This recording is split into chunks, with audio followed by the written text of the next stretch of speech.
Hi, everyone, and welcome back to the Wrestling RHAPup podcast. I'm your host, Mari Forth, and with me, as always, my co-host, my tag team partner, the Matt Scott to my Mari Forth, Wow. Mr. Matt Scott. Oh, wow. We're official tag team. Wow. We're a tag team. We're like a Yes. tag team Like a now. real I feel like we've seen each other in person enough now to officially say that we are a tag team. And we've been training and we're gonna get in the squared circle. Yes, that's our big announcement. That's our New Year's resolution to have a match by the end of the year. Welcome back. Happy New Year. Happy tag team. Yeah. Happy wrestling. We're just happy to be here.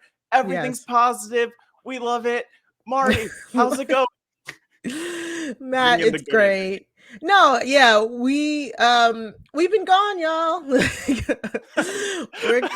we're coming back from our winter break. Yeah. Sorry we left y'all hanging there. For the record, we knew we were going on break. We just didn't want to break it to you. Yeah, we didn't want to tell you. We're not good at saying goodbye. That's our issue. That's our issue. Not yours. It's not your fault if you have abandonment issues because we didn't tell you we were going to be on break, but we knew, and it was a good December off, good time to enjoy the holidays. We ghosted all of our listeners. Yes. Gave everybody complexes. We did lots of complexes even. Yes. Look at that. It's so deep. Wow, look at that. Well, I mean, we will take a break again at some point. We probably won't tell you just to mess with you all. We'll work you, but we've learned from our mistakes. We did get some people reaching out to us like, are you okay? Yeah. Exactly. There were people who were concerned. Like, are you guys done? What happened? Did you have did you have a fight at SummerSlam? And I didn't hear that, but that's what I imagine people said. We got dozens of emails asking us where we were, tweets, everything. And we're back, and we missed each other, except I feel like it hasn't been that long since we've talked. I don't know about on podcast other than Patron Mafia or Podcaster Mafia, but we're not talking about that. No, we are not. We're not. Don't watch that. Mari and I are part of the Podcaster Mafia. Please don't watch it. Horribly embarrassing. We were in it for a long time. Not a good performance. Yes, so exactly. So we will let you guys know next time we go on breaks. But it was the holidays. We both wanted to spend time with our families, get a much needed break from wrestling, because unlike the WWE and AEW and all the wrestling companies, we need breaks. We need hiatuses. Yes, exactly. We need hiatuses, and we took our hiatuses. We've taken many hiatuses, and we're on season 4 now. Somehow, some sort of seasons. Who's counting? Not us. Not us. Even though we just kind of. I dropped a number. I'm sorry. It happened. Yeah, it's okay. It's all right. Happy to be here. Back. Happy New Year. Yeah, Mari, the main thing is we're back, and we're better than ever. We're gonna try some new things. We're gonna ask for more feedback. And I'm better than ever. Okay, we don't want to get demonetized. Sorry, that's for just shout out to Eric Bischoff, who I know is a loyal listener. Love you, Big E. Oh, sorry, I don't, not Big E, but I call him Big E. It's our friend thing. Sorry, okay, Mari. Sure, if you say so. Yeah. But we have a wonderful guest this week. Don't we? We have a guest. Yes, we do. Well, damn, look at that. Should I introduce our guest? I think you should. Okay. Even though I don't know who it was. Making his way to the podcast, hailing from the capital of the Philippines, he's a voiceover artist, podcaster, radio DJ, TV and events host, writer, frequent flyer, known for his work on the Wrestling podcast, the longest running weekly episodic Filipino wrestling podcast, On Deck with Stan C, now steaming a Sonoy podcast, and his role as WWE's tag-along announcer from Manila, the Thrilla, the voice of the wrestling people, and the Wrestling RHAPup's #1 Stan C. That is a grade A introduction, my friend. Thank you so much for having me back. It's great to just be back here and to kick off another season of the Wrestling RHAPup. Man, let's do this. Yes. And we couldn't do it. have done it with anybody better. I mean, Literally. we got Stan in the building. We're Boom. back to talk about a crazy week of just championship swapping. Shenanigans. Shenanigans. But we do got to talk about some news. Yes. We can't even keep up with everything that happened when we were away. So we're just going to go over what just recently happened. Yes. We got a lot of comments and tweets and emails asking us to talk about the NXT 2.0 releases. Guys, we're tired. We are tired. Like we've already talked about the releases. At this point, there's not much more we can say.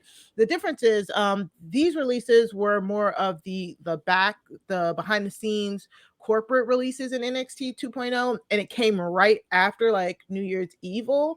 So a lot of it is like, it feels like the old regime is out, the new regime is coming, and it's intriguing. It really is. Yeah. I think when they said NXT 2.0, they said 2.0, and I'm not really mad at it because I've been loving NXT 2.0. I said it right before the break, so I'm excited to see where that new brand goes, and if some of the old guard, you know, I want to see where this goes. And unfortunately, William Regal did get released, but he had a great tweet that he sent out.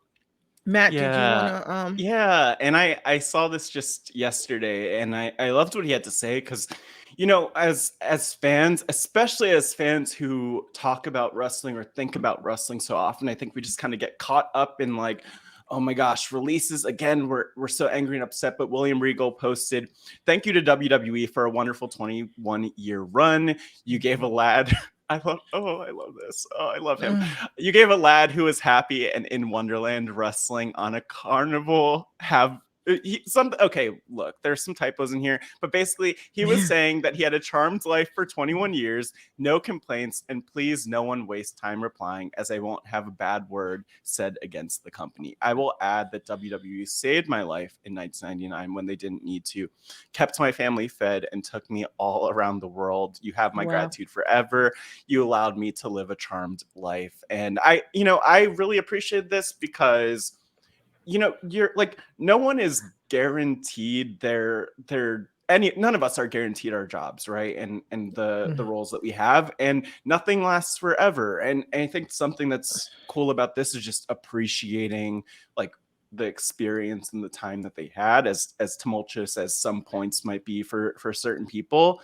And, you know, I also would say that like corporate restructuring is a thing, and clearly WWE is really committed to to the shift to not only NXT 2.0 but like the shift to what that all means beyond NXT. And so you know, I'm starting to kind of like not even accept the releases, but just realize that, like, you almost know, expect them. And even beyond that, just like appreciate that, like, maybe on a positive note, there will be like less people sitting around frustrated about not being booked or not being used or not appreciated as much, and maybe they'll be able to put more time and energy into the people that they're keeping.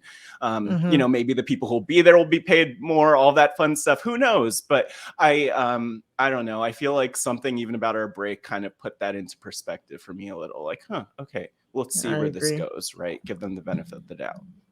I just want to say something about William Regal real quick. So a few years ago, the WWE actually came here to the Philippines to do a scouting trip. And at the time, I was affiliated with a local promotion, and I was one of the people who was really putting this scouting trip together for the local scene. And I was really praying that William Regal would be part of the contingent they would send over.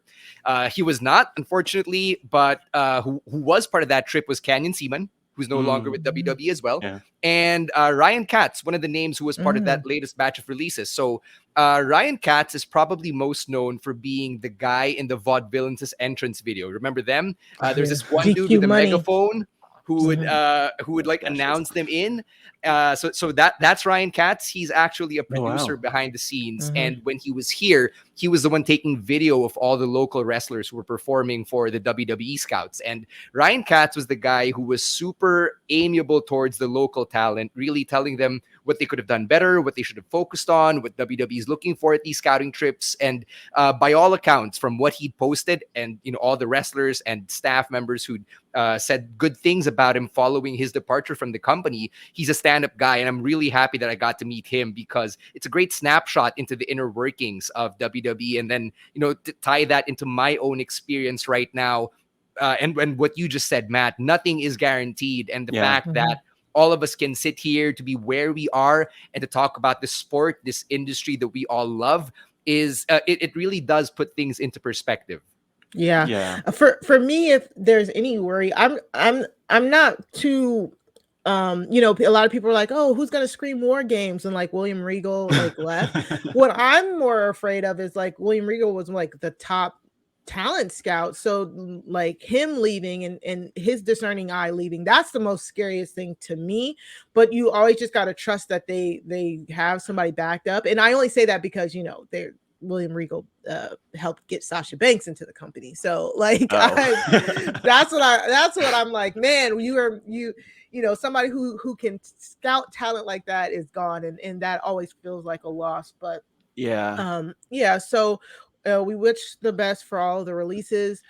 Toni Storm also got released. Hope she's doing better. I don't know the circumstances of her release. And it sounded like, just to clarify, I don't know if it was confirmed that she requested and was granted her release, but that's what I heard. So she was able to get that space. It sounds like she wanted that. So that's kind of what I've heard, but we don't know anything really truly about it. I will say, what's up, Mari? No, I think we've said, like, especially with all of the other releases, like the good thing about wrestling right now, it's just so many places that you can wrestle.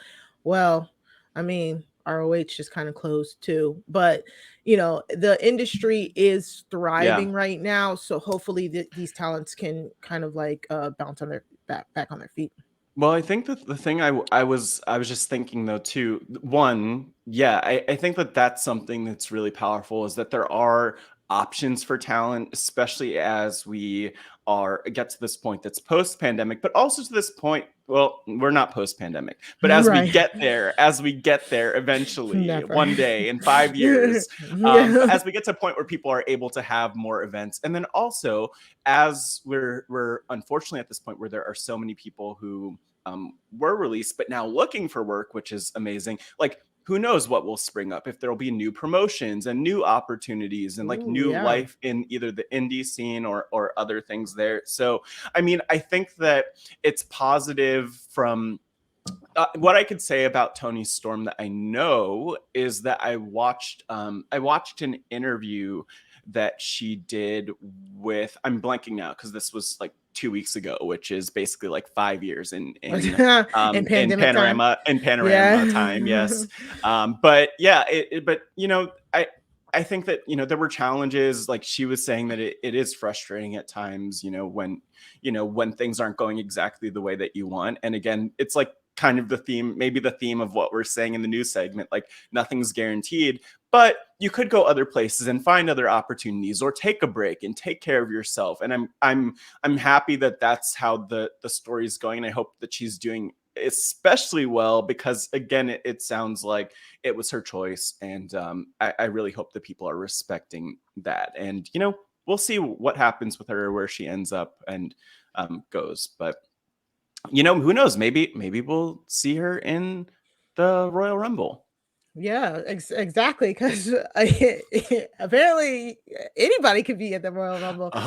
We did get some, for better or worse. Not anybody. I mean, no. Okay, Mari, are you gonna be in the Royal Rumble? Are you in? Oh no, I can't tell you. I mean, there's still like 10-15 spots open, so hey. Yeah, exactly. So we did get an announcement for some Royal Rumble entrances, mainly for the women. We got, I didn't even count, but it seemed like a good portion of the women they announced 19. 19. Oh wow. Okay. Yep.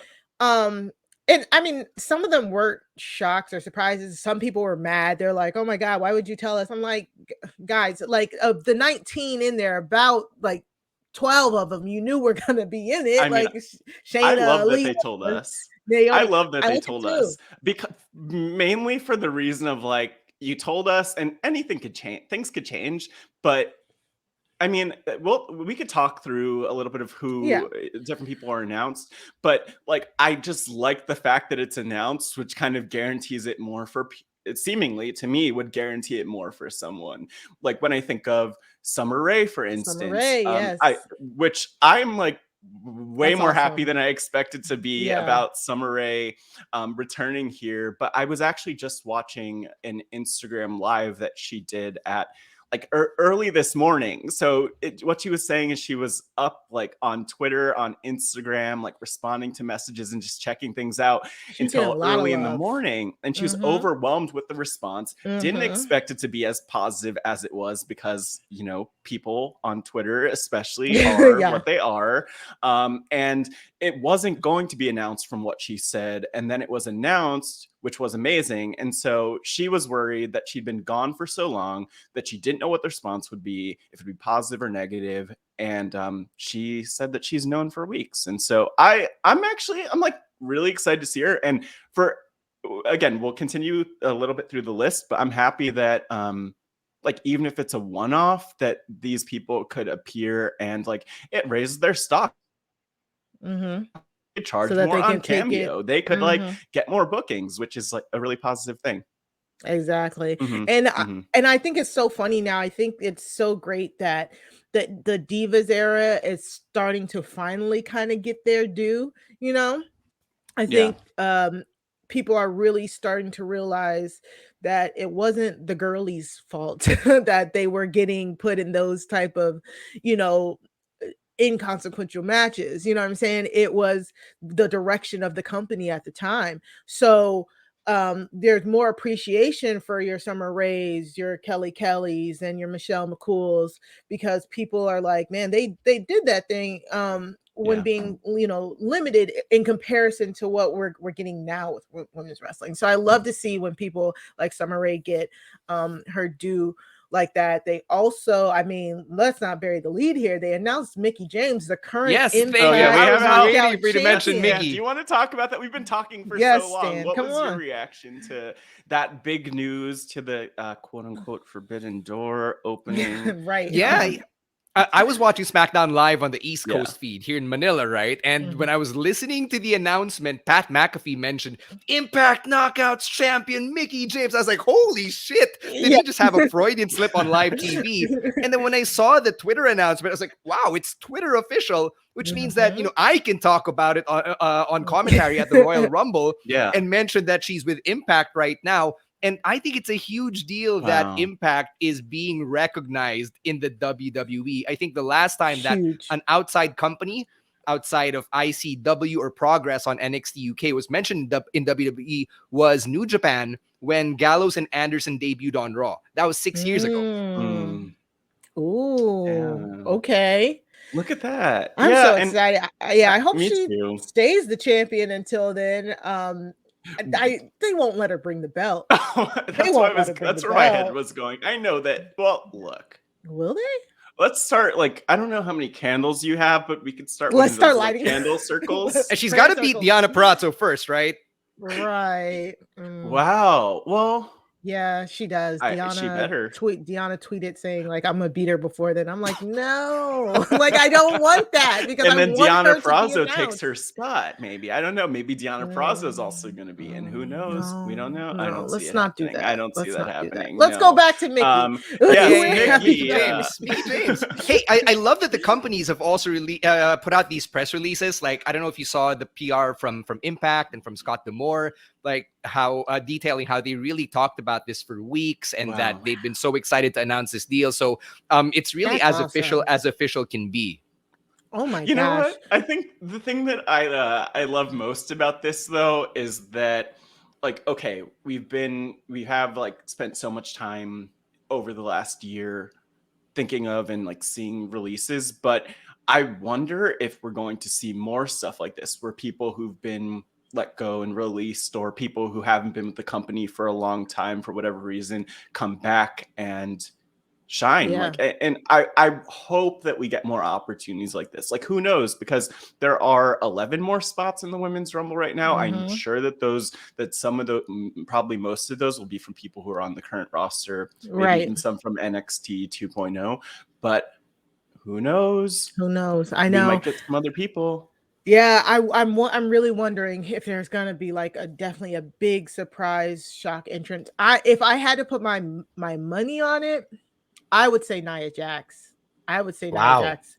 Yeah, only because like I still don't understand the circumstances of how her and the company split, and she just seems such like a WWE like product. I can't imagine they can't come to an agreement to come back. There are so many options. From what I mean, you never know with wrestling, because what's a work and what's a shoot. Like, again, giving the example of Summer Rae, who is like who I like to think of as the crypto queen at this point, because she's like big in the cryptocurrency world for some reason. It's so strange. It's bizarre. No. I mean, maybe it's not bizarre, but yeah, weird. But anyway, like, I think the thing that she mentioned was like, I know on Instagram Live last week I said that I wouldn't do it. I don't have time, but I was working you, and that's what life's about. And so, like, that's kind of the fun thing. We never know when to believe what anyone's saying. I think Molly Holly also like worked us on her appearance a couple of years ago or so, saying she wasn't going to do it. So, you know, I'm happy with what we have already. Maybe they just make it a 19-woman Royal Rumble, and we also got Kelly, like I said, Michelle McCool, which I just like to point out. I feel like Kelly and Michelle McCool have been in more Royal Rumbles than Charlotte and Sasha. They have. Yeah, that's right. Legit. That sounds about right. And I'm like, just come back and wrestle. You're like, I'm confused. Like, what are we doing here? Like, yeah, I think the Rumble's like the annual Michelle McCool and Kelly on retirement time, right? Exactly. Yeah. It's nice. It's nice. Like, I feel it's almost a question of like, who can't we bring? Well, I mean, they've been around, and it Melina. does kind of feel like Melina. Melina was trending on Twitter, and I think people are calling for Melina to come back. And on a personal note, I just want to see somebody who get me so close to cussing on air. Like, that's what I want. I mean, obviously, I can't cuss on air, right? Much less on the WWE Network. But if somebody gets me to that point, I know they'll have done a great job of surprising me. I want Melina. I want a Melina and Naomi spot. Manifest. It could happen. I mean, we saw Melina back, like, what was it, in 2019? So I think it was summer 2019. For like somewhere, it was like a Legends edition of Raw when the 24/7 championship was. I think that was the night like that Kelly won it, and the 1000th episode or 3000, something like that. One of those milestones. One of those. Yeah. So, for the men, we got the Mysterios, Street Profits, and then Johnny Knoxville. That was weird. Whatever. No. I mean, they announced it at day one. He made a video, right? He declared his intentions at day one. Then they followed through on SmackDown. So, I mean, I guess he qualifies because he technically threw Sami Zayn over the top rope. So I'll give him that. It's the Drew Carey spot. I'm okay with it. Thank you. I'm okay with it. Sure. We also got like Charlotte announced she was going to be in the Rumble, which I don't like when the champions enter the Rumble personally. That's a me thing, because I feel like you should be defending that title unless you're defending it in the Rumble, which we know they're not. She's not, and I wouldn't want to see that either.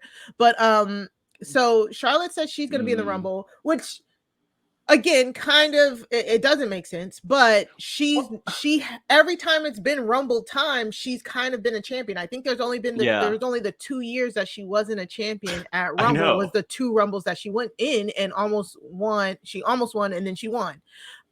So she announced she's going to be in the Rumble. We got Naomi interrupting her and asking for a title shot, which I love this. So I would love for Naomi to just face Charlotte at the Rumble, but maybe they're building towards a Naomi Rumble win to face Charlotte. Either way, this was very intriguing. Yeah, and I'm just kind of powering through this. And then of course, Sasha Banks, Sasha got injured in a match against Charlotte earlier this week. She tweeted out that she was she was fine and everything was all good. But we didn't see her last night on SmackDown. Yeah, we didn't see her last night on SmackDown, so she's probably still resting up. And so, me, I want either a Naomi or a Sasha win. A lot of the internets want it, but either way, I think this is a really good start for something here. Can you go back to Charlotte real quick? Because there was a Yeah, weird condition please. she mentioned We are on going SmackDown. back. We're going back, yeah. and Charlotte said that if she were to win the Royal Rumble as Yeah. SmackDown Women's Champion, she gets to pick her own challenger at WrestleMania, which I think is a very interesting wrinkle. It's interesting. So, yeah. if you're into the whole New Japan G1 Climax thing, that should be familiar to you. Because the world champion in New Japan does enter the G1, which is like their equivalent of the Royal Rumble. And if that champion ends up winning the whole thing, they get to pick who challenges them. So, there's something similar to that little wrinkle, which I actually enjoyed when Charlotte said that. I was like, all right, I like where this is going. I think that it's something fresh. It's not that similar to what Roman Reigns had to go through in 2016, if you remember that, when they did the whole one versus all thing. Yeah. One versus all, yep. But I'll also say, I don't mind her being in it. Like, I think that I don't think that they really have anyone who's like built up the right way to face her and be a credible opponent at the Rumble. And so I like the idea of her being in the match because it could be the start of something new, a new feud for her. So we'll kind of see how that factors in. Or she might win the Rumble, and I would love to see Charlotte Flair versus Charlotte Flair. I would love to see it. I would love to see her bumping around the ring like Ric Flair, except by herself. And the ref's like, Charlotte, you've been going on for 20 minutes. Like, could you just pin yourself and get this over with or get counted out? Since Mari's putting out her Sasha Banks prediction and your Naomi prediction, I'm just gonna say, you know who I want to win? I want the one, the only, the queen of WWE's Extreme, Amy Lita Dumas, to win the Rumble. I'm seeing it this year. I think this is her year. She's come back. She's tried. I know, she had to shake off some of the rust. I'm trying to think of it, like all of the years in the men's Rumble. Have they had a nostalgia act win the Rumble? Win? That's why I said like no. No. I think the closest was like when Edge came back in 2020, right? Exactly. Yes. And then he went really, really far. Like he was the last guy eliminated, or the second to the last guy. Yeah. I mean, that'd be something. Anyways, but he's still current. But yeah, like that'd be kind of cool. I just I think it's gonna be interesting. I think I saw somebody on Twitter say like I think they think whoever eliminates Charlotte is gonna be the one to face her, and I was like, that makes sense. That's what happened. Hey, give me Aaliyah in that spot. Let her have her Maven moment. Ooh, and then Aaliyah. let's put Aaliyah into the main event. I want to see her jump up with that drop kick, like a Maven style drop kick, and just knock Charlotte that would out. be the only cool ending to this like story. If Charlotte won the Rumble and then she picked her opponent, she's like, "Oh, I'll pick little Aaliyah. Oh my gosh," and talk down to her for 2 months. In order for that story to pay off, you would then have to have Aaliyah beat Charlotte. But that's a good story. Yeah. Well, no, that's you a don't. Great story. You but don't would necessarily need her to beat Charlotte. Like it could come. No, there are lots of ways they could do it. Mari, I don't want to see Charlotte. it. There's a lot of time between now and the Rumble and WrestleMania. Yeah. I think they can make something happen. Hey, Mari, you're repping Sasha Banks and Naomi. Matt, I acknowledge your personal connection to Lita, but I will acknowledge my personal connection to Ate Shotzi Blackheart. I got a rep. A fellow Filipino, right? Shotzi also declared to be in the women's Rumble. If there's anyone I'm going to put money on, I got to put it on Shotzi. I love Shotzi. I really do wish they kept her face, though. I did not understand them turning her heel. So I would love to see her win, and I would love to see her go on, even if they have to just turn her tweener, something. I don't know. Nobody wants to boo Shotzi. I don't want to boo Shotzi. So I don't want to boo Shotzi. That's what I'm saying. Do it for her. I'll do it, but only because she wants me to, It's that type of thing. All right, we got to keep it moving, y'all. Like, this is just too much fun. I'm excited. I'm excited for the Rumble. It's gonna be awesome. It is, and it's just great talking with Stan, of course. It is. So We did get an email. We got a few, but we're gonna point out this one. Yes, we have millions of emails, but we're gonna pick out Millions. this one from our friend and faithful listener Kenny, who Shout out to Kenny. writes. I love this. This is my favorite start to an email. Why? Why did Brock Lesnar win the WWE title? I get that Roman was sick and it made sense to put him in the 5-way because the fans came for him. And then he adds in parentheses, hopefully Roman makes a full recovery and his health is restored. Mm-hmm. But as a fan of Raw, I am very upset. They were building this beautiful storyline on Raw. And now, in Kenny's words, not mine, it means nothing. I just started watching WWE in October. I think Kenny started rewatching WWE in October, from what I understand. Yeah. And we were talking about, how so often, like, we as fans, we have what we want and we don't get it. And now Kenny sees what we mean. And was also mentioning that it appears a lot of fans were happy that Brock won the title, but he doesn't understand how people could like it. I'm a fan of story and building characters, but this destroys everything they're doing with the storyline of Big E, KO, and Seth. Ugh. Yeah. So, sorry, Kenny. Yeah, I feel this. Yeah. No. And we'll definitely get into that. Yeah. Thanks for emailing this, because I think that's an interesting point. And I mean, we'll talk about this as we go along. But yeah, the whole, we're talking about day one today, as you can imagine. And this is definitely one of the biggest headlines out of that. Yeah, we just want to thank Kenny so much. He said we were one of the reasons that he got back into watching wrestling, and that he appreciated us. So thank you so much, Kenny. We really loved your email and all the nice things you said to us and about us. But we also just wanted to take a moment to remember Sean Tucker. So Matt. Yeah.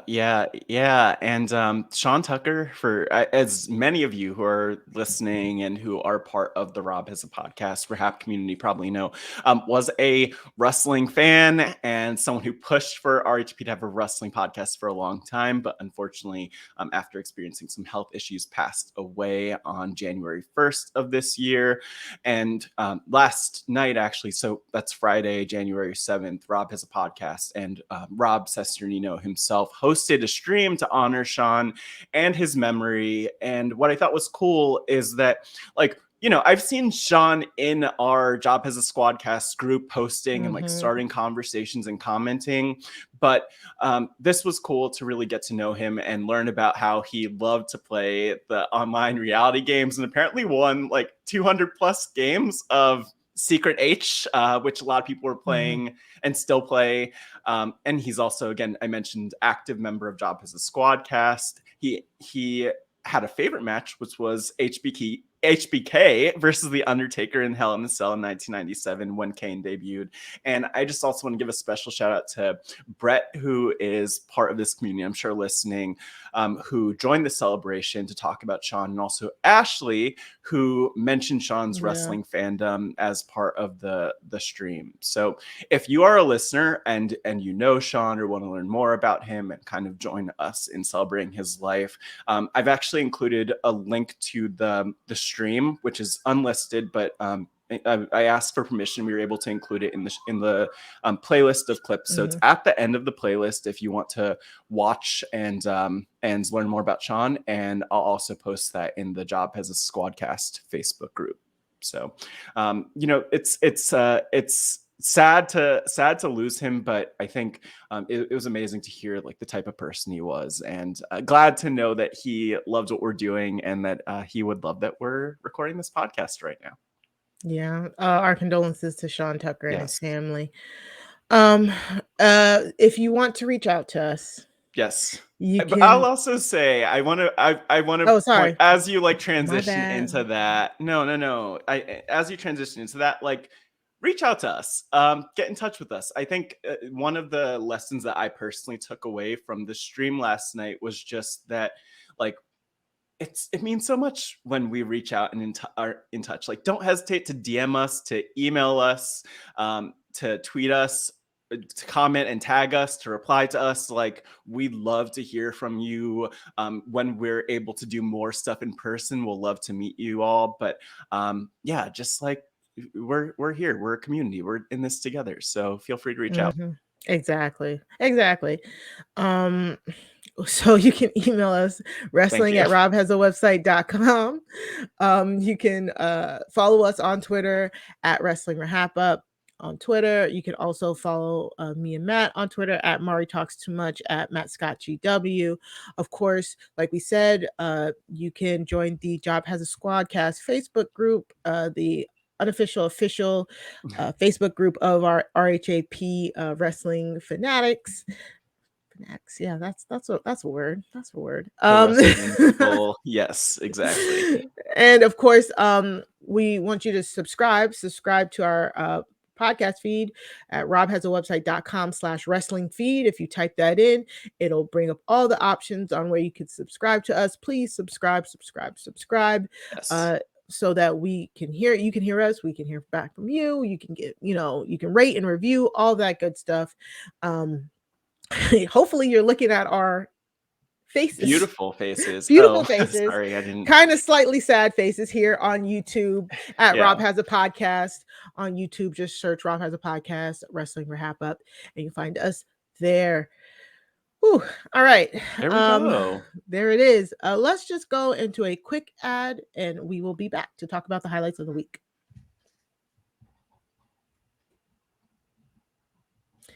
Okay, so it's time to get into it. I mean, I can't believe we've already been talking for 30 plus minutes and haven't even started. Jesus. This is our new leaf, was to like shorten stuff up, but we are starting on a bad track. We started, Mari. That was the start. And I think honestly, we are on a bad track. That was a pretty good start from you and Stan. I don't know how I did, but I thought you were gonna do a Vader reference there. I thought you were gonna say it's Vader time, and I'm kind of disappointed that you didn't. Well, why didn't you? I don't know. I can't hold the comedic weight here. Okay, sorry. Next time. So, as usual, all the highlights of the week can be found in our description, description box and show notes below.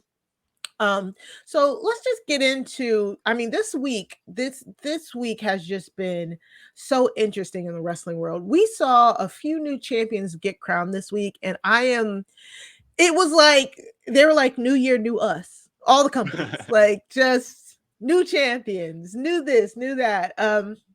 So we have to start off with the day one pay-per-view, or excuse me, I'm sorry, premiere event. That is the let me correct you right there. It's a premium live event. Premium event. Sorry. Yeah, premium event. Okay. Thank you, Stan. Thank you for getting me together. Mari, premium live event. When they kept saying that, I was like, huh? Like, and then I was like, oh my God, it makes so much sense, because the only way you can watch it is if you're subscribed to Peacock Premium, which I was subscribed to regular Peacock, and then one day I looked up, I was like, wait, I don't have access to WWE, and then so I had to trick my dad into upgrading, and I think he just kind of forgot. Like we use his sign in. I think he just kind of forgot. So I'm like, cool. So like you're gonna quickly have that yanked. Like, so you're gonna just find that your account gets taken away. He's gonna look up one day and he's like, an extra $2. What is happening? Like, but so far so good. We are still watching. Overall, it was a pretty good premium live event. Stan, how did you feel about the live event overall? I mean, we can't bury the lead and talk about how we were all blindsided by the news that Roman wasn't going to be able to be part of it, right? God. So that was a huge bummer. And I think I was having my coffee that morning, preparing for the show, right? And I had my notes and all of that. And then we all read the news that Roman wasn't going to be there. So I'm like, crap, how do I try to incorporate Brock Lesnar into the Fatal 5-Way and all of that? But when that match happened, man, it was just a glorious car crash, like however short it was.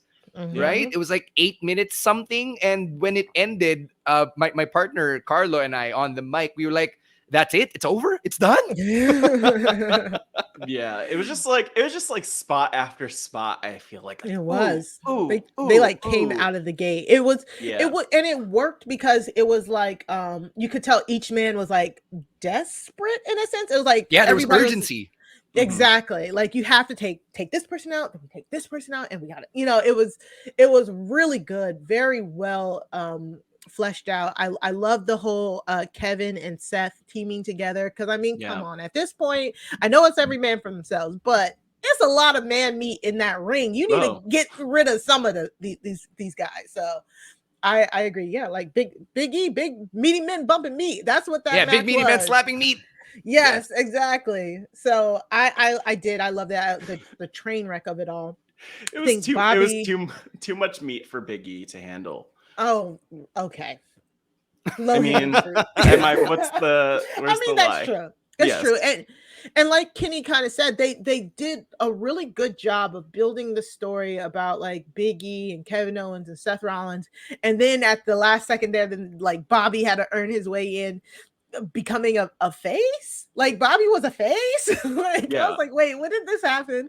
Like gradually and slowly. That was pretty cool to watch. Yeah. And I think the other piece of it too is just like the whole dynamics were so strange here because like there's the whole weird thing between Big E and Lashley, and then where it's like they're not friends, but they kind of. I don't even know what to call that. I guess it was a relationship of necessity because with Seth and KO teaming up, they had to team up. There were some tag matches, I believe, on Raw before day one.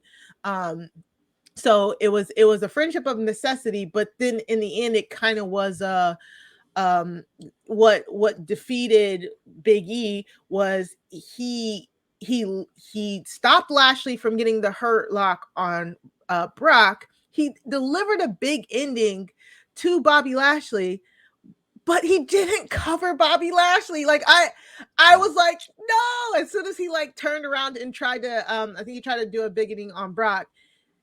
Man, I was so mad. I was like, dang it. I wish he had, if he went for the cover, kayfabe, then he would have won, but he wanted to take out Brock and Brock just got the best of him. I will say I did not agree with Big E taking the pin. I did not like that. I was really like, dang it. But I get it. After I get it, it's like, oh, Brock needs to definitively be the champion, blah, blah, blah, blah, blah. But it really made me sad for Big E to go out like that with his reign. It felt too short to me. But yeah, it happened. Brock won. Yeah. I mean, I would also say though that like Big E could have won in this under these circumstances, but also it totally makes sense that he wouldn't win. Like it would almost be more strange if Brock didn't win this match because he has a little bit more time to mentally prepare, but he's Brock freaking Lesnar. Like he's able to go in and eat, sleep, conquer, repeat. Like just taking the gimmick into account, you can't really fault Big E for being beaten by Brock Lesnar. Right. So, that's the one thing. If it was anyone else, I think I would have more of a problem with it. But in this case, that's kind of where I'm like, let's see where things go with Big E. I wonder what's going to happen next. Will he win the Royal Rumble? I have to give credit to Brock and to Paul Heyman when they reunited on Raw the very next night, and they spoke so highly of Big E. I thought it really reinforced how they really characterized Big E as this fighting champion, this heroic character who you can easily get behind. I really appreciated that when Heyman and Brock did a great job. Yeah. Right? They really put Big E over. So I really love that. And there has to be some connective tissue here. Remember, 3 years ago, Brock was the same guy who defeated Kofi Kingston for the WWE Championship. Then now he defeated Big E for the WWE Championship. And I don't know anything about booking, all right? Like, all I know is like, okay, this is the show. Like, that's all I know. I don't know anything about whatever happens in the booking team. So let's put this out there into the universe. What if King Woods wins the Royal Rumble and challenges Brock Lesnar to avenge the New Day? Oh my gosh, that'd be so crazy. Stan, I don't know man. squat, all right, but let's put that energy out there into the universe. Crazy. Underdog story. I would love that. That would be amazing. And even if like we also get like Big E winning the Rumble and then also coming back for Brock, we could do that too. But it's just like, it was just great. I loved how that was a great point, Stan. I just loved how Paul Heyman acknowledged what Big E winning the championship meant, which is that really got me. I was like, thank you, Paul, because that's all we've been saying. Like, you know what I'm saying? As Black wrestling fans, we just talk about how that representation matters, how we all feel when we see a Kofi win, when we see a Big E win, when we saw Lashley win, you know what I'm saying? Like, and the significance of the WWE Championship going from Bobby Lashley to Big E, you know what I'm saying? And Paul really nailed it with when he said how much that win meant to the lineage of the title itself. So I agree. I do think there's worse ways for Big E to have lost his title here. Yeah. So, but it's so hard not to just, get your fandom and be like so upset. But I didn't agree with a lot of people who said that they didn't really like Big E's reign. I thought, like Stan said, he was a fighting champion. He went out there and fought every single week. I do wish he had more than one feud. I feel like the Seth KO, all this feud was all one feud that he didn't get like multiple. I mean, it's the pandemic era. Time is a flat circle. I get it. Yeah, exactly. Right? So that I do wish, but other than that, I'm just glad that it happened. Be glad that it happened, and depending on, like Matt said, let's see what happens next. I mean, people are still behind Big E. He's still over. But I definitely think that this match at day one foreshadowed what was going to happen on Raw, because the whole 8 minutes of the match is basically revolving around Bobby Lashley versus Brock Lesnar and how they never went one-on-one. And everything that we saw in that match makes you want to see that match. And we're going to get it at Royal Rumble because Bobby Lashley beat KO, Seth and Big E in a street fight, a really crazy street fight. So we're getting Bobby versus Brock, and I'm excited. I truly am. Yeah, it's a battle of the guys who ended up going to MMA, right? And then coming back to sports entertainment as conquering heroes of the sport. I love it. I was like, if we're gonna have a mega card at the Royal Rumble featuring Bobby Lashley and Brock Lesnar, then I can't really complain over what we saw at day one, because they're really setting us up for a bigger show. It's like them one-upping themselves this early in 2022, and I love it. Exactly. Yeah, and I think the other piece of it too, like in Stan, you referenced MMA with this one. Like, I feel like I've seen this as a dream match for the better part of the last decade with that in mind. So it is cool that it's happening, and I hope that kind of makes up a little bit for what's happening with Big E. So exactly, that's the way it is. But you mentioned Mari, just to touch on it a little bit.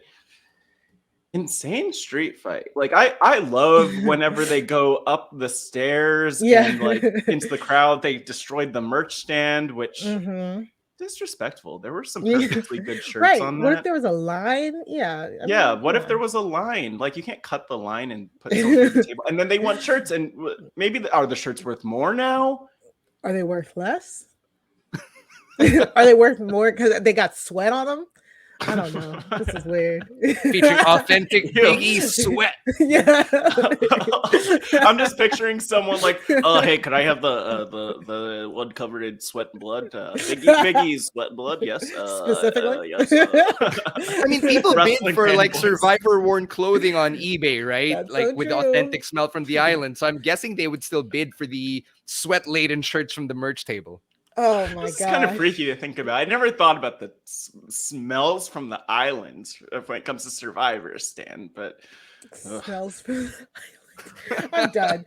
But yeah, that was not great. A great match. So you can see all of those. We have a highlight from day one in the the highlights playlist. You know. We also got Lashley and Lesnar crashing through the barricade. We have a clip of the Big E, Lashley, Owens, Rollins match, and of course, like we said, Paul Heyman and Brock Lesnar reuniting. And the funny thing was, after Bobby Lashley won that match, they go to Brock Lesnar, and Brock Lesnar says, "I'm going to see you guys on SmackDown," because he's still talking about Roman Reigns. So yeah, I felt okay. I don't know how I felt about that. I guess, like, I wish that he would have commented like, "Oh man, Lashley's coming." But I don't know what Brock would have actually said, because like, what does Brock even say anymore? But like it does seem like they're building up to a bigger storyline, and I would assume that this means that we're gonna get Brock Lesnar and the Bobby Lashley at Mania, which that would be. I mean, that could be awesome. That's not what I meant. Yeah, I didn't mean Bobby Lashley. I meant Roman Reigns, of course. Brock and Roman at Mania. Yeah, that definitely could be it. I'm just wondering, like, are the with both the belts there? Like, you know what I'm saying? Like, people have been slowly suggesting unification. I'm like, please, I hope not. I would not like to see unification at all. Yeah. But I don't know. I'm very interested to see where this storyline goes. And how this all fits in. Down the line. We did also find out that Roman's next opponent is Seth Rollins. So I'm just kind of like, what is happening? Is there no brand split anymore? Seth Rollins is hilarious, because all he did was just like knock on the door in the Shield theme song, then come in and start laughing. Yeah, I was like, what is happening here? Like, I am so confused, but in a way that I'm like, fine. Roman, Seth, both heels. Roman versus Brock with a heel Roman and a face Brock. Like, it's very interesting, the new dynamics, and I think they're doing a good job of at least sowing the seeds for stuff. Mm-hmm. So I guess it'll be more clear after the Rumble. Or maybe we'll get Roman and Brock at the Saudi Arabia show in February or something like that. I don't know. Oh, wow. Yeah. I mean, we're definitely going to get something big for that show. So I hadn't even thought about that. But like, that's interesting, because that's only 3 weeks, I think. Yeah, 3 weeks after the Rumble. And about a month and a half before Mania, or about like 5 or 6 weeks before Mania. So we'll see. It is really interesting to think about the timing of that show, just because they have put so much effort into building those shows, having big matches, and we saw, for instance, names, like and it even feels like a blow off to some extent. It has in the past with certain matches, and so we'll see what happens, and kind of how they use that to build to Mania. Yeah, because it seems like that. Stan, I don't know if you know, but that seems like that replaced like a elimination chamber or fast lane, basically. Yeah, I think they replaced the elimination chamber with the Saudi Arabia show in February. What I like to look at is how the road to WrestleMania has actually pretty much begun, right? Like, traditionally we all think, right? And traditionally we think of the Royal Rumble as the beginning point for the road to WrestleMania, but the way things are being done right now, it looks like we're already there. It's already begun. And if I'm looking at today, we're recording this on January 8th, right? And WrestleMania is in April. We still have 3 months, right, for things to fall into place. And sad to say, with the reality of the COVID-19 pandemic, anything can happen. Yeah. So, a lot of things can be envisioned right now, and things could be very different come WrestleMania. So I'm in a position where I just want to sit back and just let the chips fall where they may. Yeah. And I'm so glad you said that, because it lines up with something I just thought of, which is, as wrestling fans, especially as huge wrestling fans and people who've loved this for most of our lives, right? Like, we're so used to how something is done, like, they typically do it this way. But clearly there are so many shifts in terms of how WWE is doing things, and like and even the wrestling world more broadly. So I want to embrace that spirit of like sitting back and enjoying it rather than even like prediction, hold on to this thing, except for Lita winning the Rumble. I'm tied to that. I'll be pissed if that doesn't happen. But other than that, I'm kind of, I like that spirit, Stan, just taking it all in and enjoying it. Yeah, we're in unprecedented times, so like we have to. So sick and tired of hearing that. So you just never know what can happen. So very, very good points. Yeah. But Brock wasn't the only new champion we got. In NXT 2.0, we kind of lost a champion and gained a champion. I mean, that's how it works, right? Like it was. I mean, but in two separate matches. So NXT had their New Year's Evil event, and like right out the gate, so we got Roderick Strong versus Carmelo Hayes for the North American Championship and the Cruiserweight Championship unification match. And first and foremost, very good, very sound, very technical match, yada yada yada. But the build to this match has been so hilarious and just so amazing. Malcolm Bivens, like that man is hilarious. He is amazing. And then Malcolm Bivens versus Trick Williams is just like, what is happening on this here show? I love it. It is hilarious. This is a great storyline here. The thing that I'm appreciating most about that dynamic that you mentioned with Malcolm Bivens and Trick Williams is like this. I don't even want to call it the return of the manager, but there was it really felt like there's a long stretch where we had like almost no managers. And maybe Paul Heyman was around, but I also think like during that stretch, Paul Heyman wasn't really around. And so it's cool that they're recognizing that managers have value. And I get that Trick Williams is like tag team partner / manager, but like even better, you know? And so I loved that the most. And I love that they're both able to add something to the match just by like with the emotion that they bring on the outside. Yeah. I just want to press F for respect for this here Cruiserweight Championship and the entire division, you know, with the championship being phased out, being retired once again. Yes. You know, the whole division when it came back, right, for the Cruiserweight Classic, it really gave me something to look forward to. Personally, I was rooting for more talent from Southeast Asia, specifically the Philippines, to be part of the Cruiserweight Classic because, you know, we're genetically not exactly predisposed to being like a Braun Breaker or being a Brock Lesnar, you know. So the Cruiserweight Classic really was our in for the Filipino talents. But, you know, props to everybody who represented that division and represented that championship.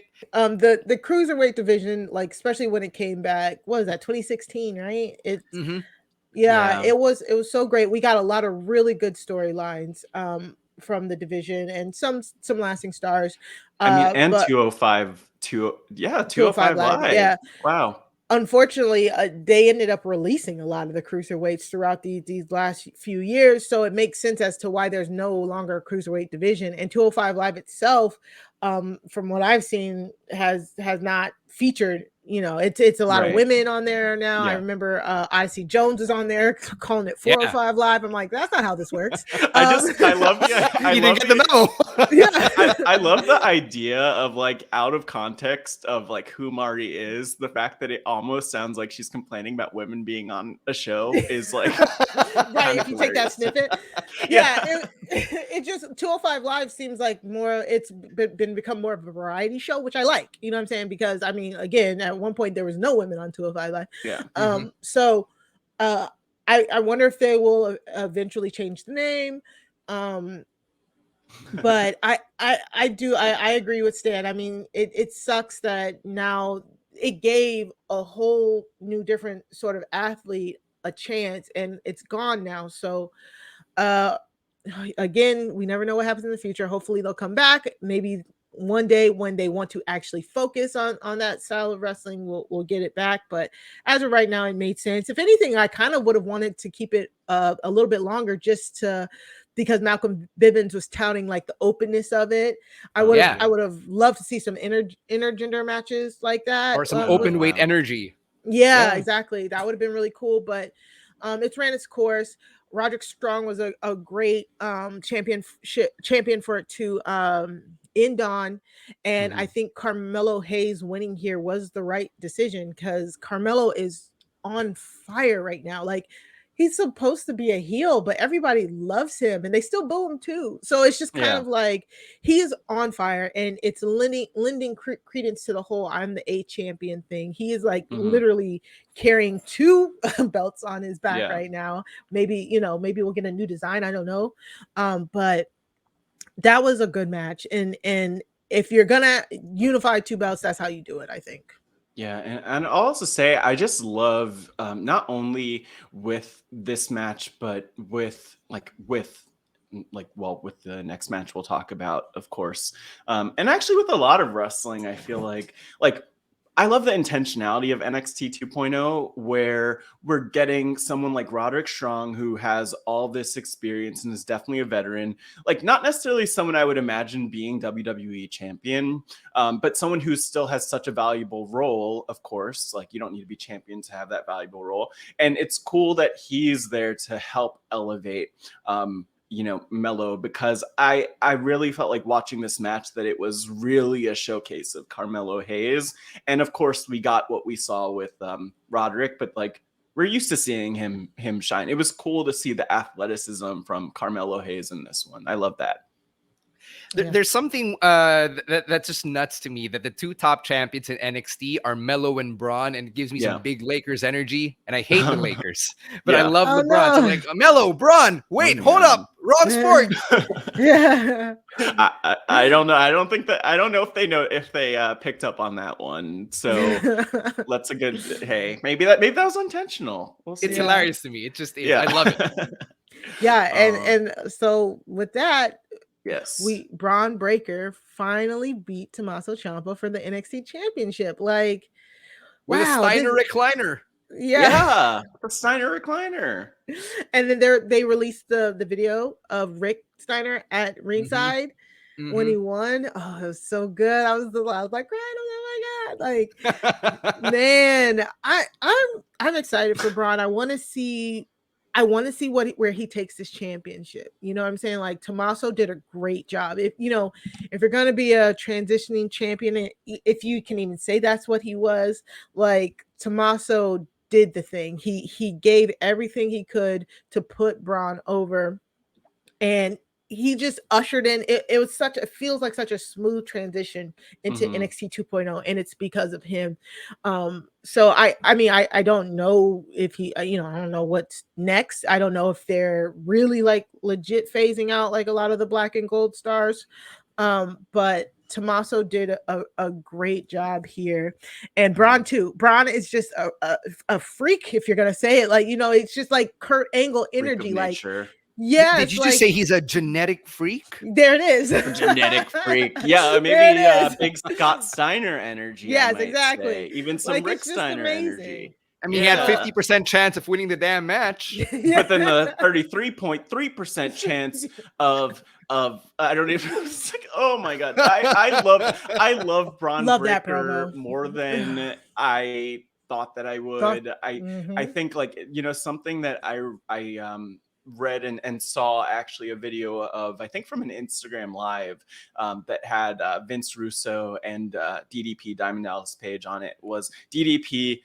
This is probably not the first time that this has happened, but DDP comparing Braun Breaker to Brock Lesnar. And like, I could see that, like, early career Brock Lesnar, there's really no ceiling for his, like, where he could go and what he'll be like and how he'll evolve. And so I'm kind of pumped for like where Braun Breaker will be in 10 years, 5 years, even a few years. Yeah, I think if he continues to refine his, like, I don't know if this sounds crazy, but I think he's doing a great job of like staying in his lane. Like, the way he delivers his promos are just so good, and they feel unique to him, but also a callback to his uncle and his dad. Yeah. Like, the switching between the intensity and like the soft spokenness. If he stays in that type of bag, he could do wonders. I think where some talent can stumble is if they're forced to do things that are outside of their bag. So Yeah. I definitely want to see him as champion. I want to see what he's going to give us as champion. Does that mean I need to hear him do 7-minute promos? Not really. I mean, No. I don't think we You need know, anyone to do that I know. anymore. Yeah. So that's what I'm just saying. I just can't wait to see what he's gonna look like as champion, and then who he's gonna fight, because there's so much young talent that he can fight, and Solo Sikoa, Tony D'Angelo, and there's still some of the old guard around that he could fight. I feel so bad calling them old guard, but NXT is really trying to make you feel that delineation. So a Roddy match would be cool too. Yeah. I love what you said. I love what you said, Mari, about the whole staying in your lane in terms of being a character and doing your mic work, because I can make a comparison to John Cena. Remember when he was a doctor of economics, where he really had his own lane as a character, and he just got over really quickly. Yeah. And then when he was on the rise and beat JBL for the WWE Championship, it was a natural way to go, but then it was sink or swim time. Like, that's when we really found out what John Cena was made of. And I think Braun Breaker is in that exact trajectory right now. So it's a very interesting time to be Braun Breaker. And like you, I can't wait to see where this goes. Yeah, and then I also think about the fact that Braun Breaker has had this chance, again, the beauty of NXT 2.0, to work across from and with Tommaso Ciampa, who has the intensity, has the speed, has the power, has the crowd work, has the mic work. 17 years that Tommaso Ciampa's been wrestling, right? And I remember he's like trained by Killer Kowalski and like a number of other people. And so like he has the chance to sit under such a great learning tree on top of being a Steiner, like his father and uncle. And so I think that I don't think we're ready for Braun. I feel like there's something probably clever with the name Breaker that someone could say here, but I don't think we're ready for how he's gonna I was gonna say break the walls down, but that's another person that we're not gonna talk about. It's all right. It's okay.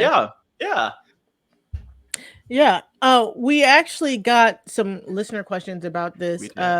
So the great Edmo asked, was New Year's Evil closing out the old regime? While Mandy was on NXT for a while, yes, this is the second run, and Imperium are the old school champs. You have Braun, Toxic Attraction, and Carmelo Hayes leading the new era. I mean, I don't think they can make it any blatantly obvious like that this is, out with the old, in with the new. And I was, we were all kind of like, okay, they're saying NXT 2.0, what's going to happen? A lot of people were skeptical when all the new branding and all that happened, but I think it's fair to say that Matt and I have pretty much like really liked what we've seen since the rebrand, because we are major character people. We sorry if I'm speaking for you here, Matt, but like I love interesting characters or over the top characters. Like that's one of the things in wrestling that I really appreciate when I was younger and even now. So, and I think NXT 2.0 is one of the places where we are just getting so much good promo character work, and it's one of the reasons why it's slowly like really getting up there to being almost my favorite show. And not to like put us over and say that our way of looking at things is the right way of looking at things, but I will make the point that, and this is a point that you could apply to reality TV and social strategy games, where you have some people who watch Survivor or The Challenge and who are really hooked to the people who are really good at the game within the show, and then there are people who are just really entertaining to watch. And I've always been someone who's loved those characters because it is a show. At the end of the day, it's meant to entertain us. And so I mean, maybe to bring that back to wrestling, the analogy would be like really solid in-ring worker who's been on the indies for 15 years versus someone who's like a good worker but more of a character that WWE is building out of NXT 2.0. Like, different people prefer different things. I like a character either way. I like the personalities either way. And I get that, we're not always going to get, the 16-year veteran or whatever in WWE, but we don't need that. We just need the entertaining characters. Yeah, I think that's a great point you just brought up, Matt, about how different people like different things. And I guess, if this isn't your cup of tea, then there's something else that you can watch. Yes. Like we fortunately live in a time where there are just so many options. And if NXT 2.0 is your cup of tea, then great, right? Then you've got something that is basically tailor-made for you. And when I look at NXT 2.0 and Ed Mo's question about this being a new era and all that, I think of one guy, and I'm thinking of Volta. Because him being brought over and reintroduced to NXT US is a great opportunity to slot him in as the next big monster villain for Braun Breaker to fight against. So I've been following Walter closely from his time in NXT UK, and I've been such a huge fan. So to see his legend be built up like that, and now to have him in NXT US alongside Barthel and Eichner, right? Put him and Braun Breaker in the ring, put them in a story for a couple of months, I can see the whole big meaty men slapping meat in NXT just come to life. Nice. That's a great. I'd love to see it. I'd love to see it. I think that'd be a really good foil for Braun, babyface Braun, to go up against the legend, the big, the tall. So he's so tall. We also got Alex Trias. He asked, we truly have seen the official death of NXT that we knew, with a shocking release of William Regal and several other production and writers that were Triple H guys and gals. What impact do we see this having on WWE as a whole and moving forward? I just want to say, like, I think that what I would like, okay, I don't want to tell anyone what to do, but what I'm trying to do is kind of just look at it as transition, right? Like things change, things are changing a lot in the wrestling world right now in so many ways, even in the last few years, right? And so I don't even look at it as the death of original NXT, but it's like, this is the new evolution of NXT, and it's not the same as what it used to be. I mean, just like, wrestling isn't Shawn Michaels versus HBK in 1997 in Hell in a Cell. Like things have evolved and they continue to evolve. And, so I think that this is actually a positive change because WWE could still have, like, they could pick up whoever they could pick up almost whoever they want in the wrestling world, I would like to think, just based on what we've seen in the past. And I also think that, we might see some of those people who are more experienced, who've been around for a long time, come back, fill in some of those roles, fill in the main roster. We're also going to see these homegrown people. And like, the women's division is a great example of what WWE's homegrown talent could look like. Charlotte, Becky, Bianca, the list goes on and on. Bailey, so even Sasha to a large extent, right? And so I feel good about it. I feel really good about it. Yeah, I mean, honestly, NXT has been, it's been through so many eras. It was a game show at one point. So the only difference between the only difference between now and quote unquote the black and gold eras is that they are just literally making sure that we are angling for a difference. You know what I'm saying? Like the NXT that I watched back in 2015 that made me fall in love with Sasha Banks is definitely not the NXT that we had just 2 years ago. So NXT has been in a constant evolution. It always has been. And I think we talked about it on maybe one of the last episodes that we have, but don't compete in something that you don't think that you're gonna win. You know what I'm saying? NXT being like an almost like an indie style show when Triple H and Shawn Michaels were running it, it didn't work for I should let me people are gonna come out when it doesn't work it doesn't work in comparison to having an alternative product like AEW, like in a sense, like I mean, the same people who are complaining that NXT Black and Gold is gone are probably the same people who are saying that they liked AEW better than NXT. So like if you can't compete, make your own lane. And that's what I kind of like about 2.0, because it feels just different than what's being presented on Raw, on SmackDown, and on AEW.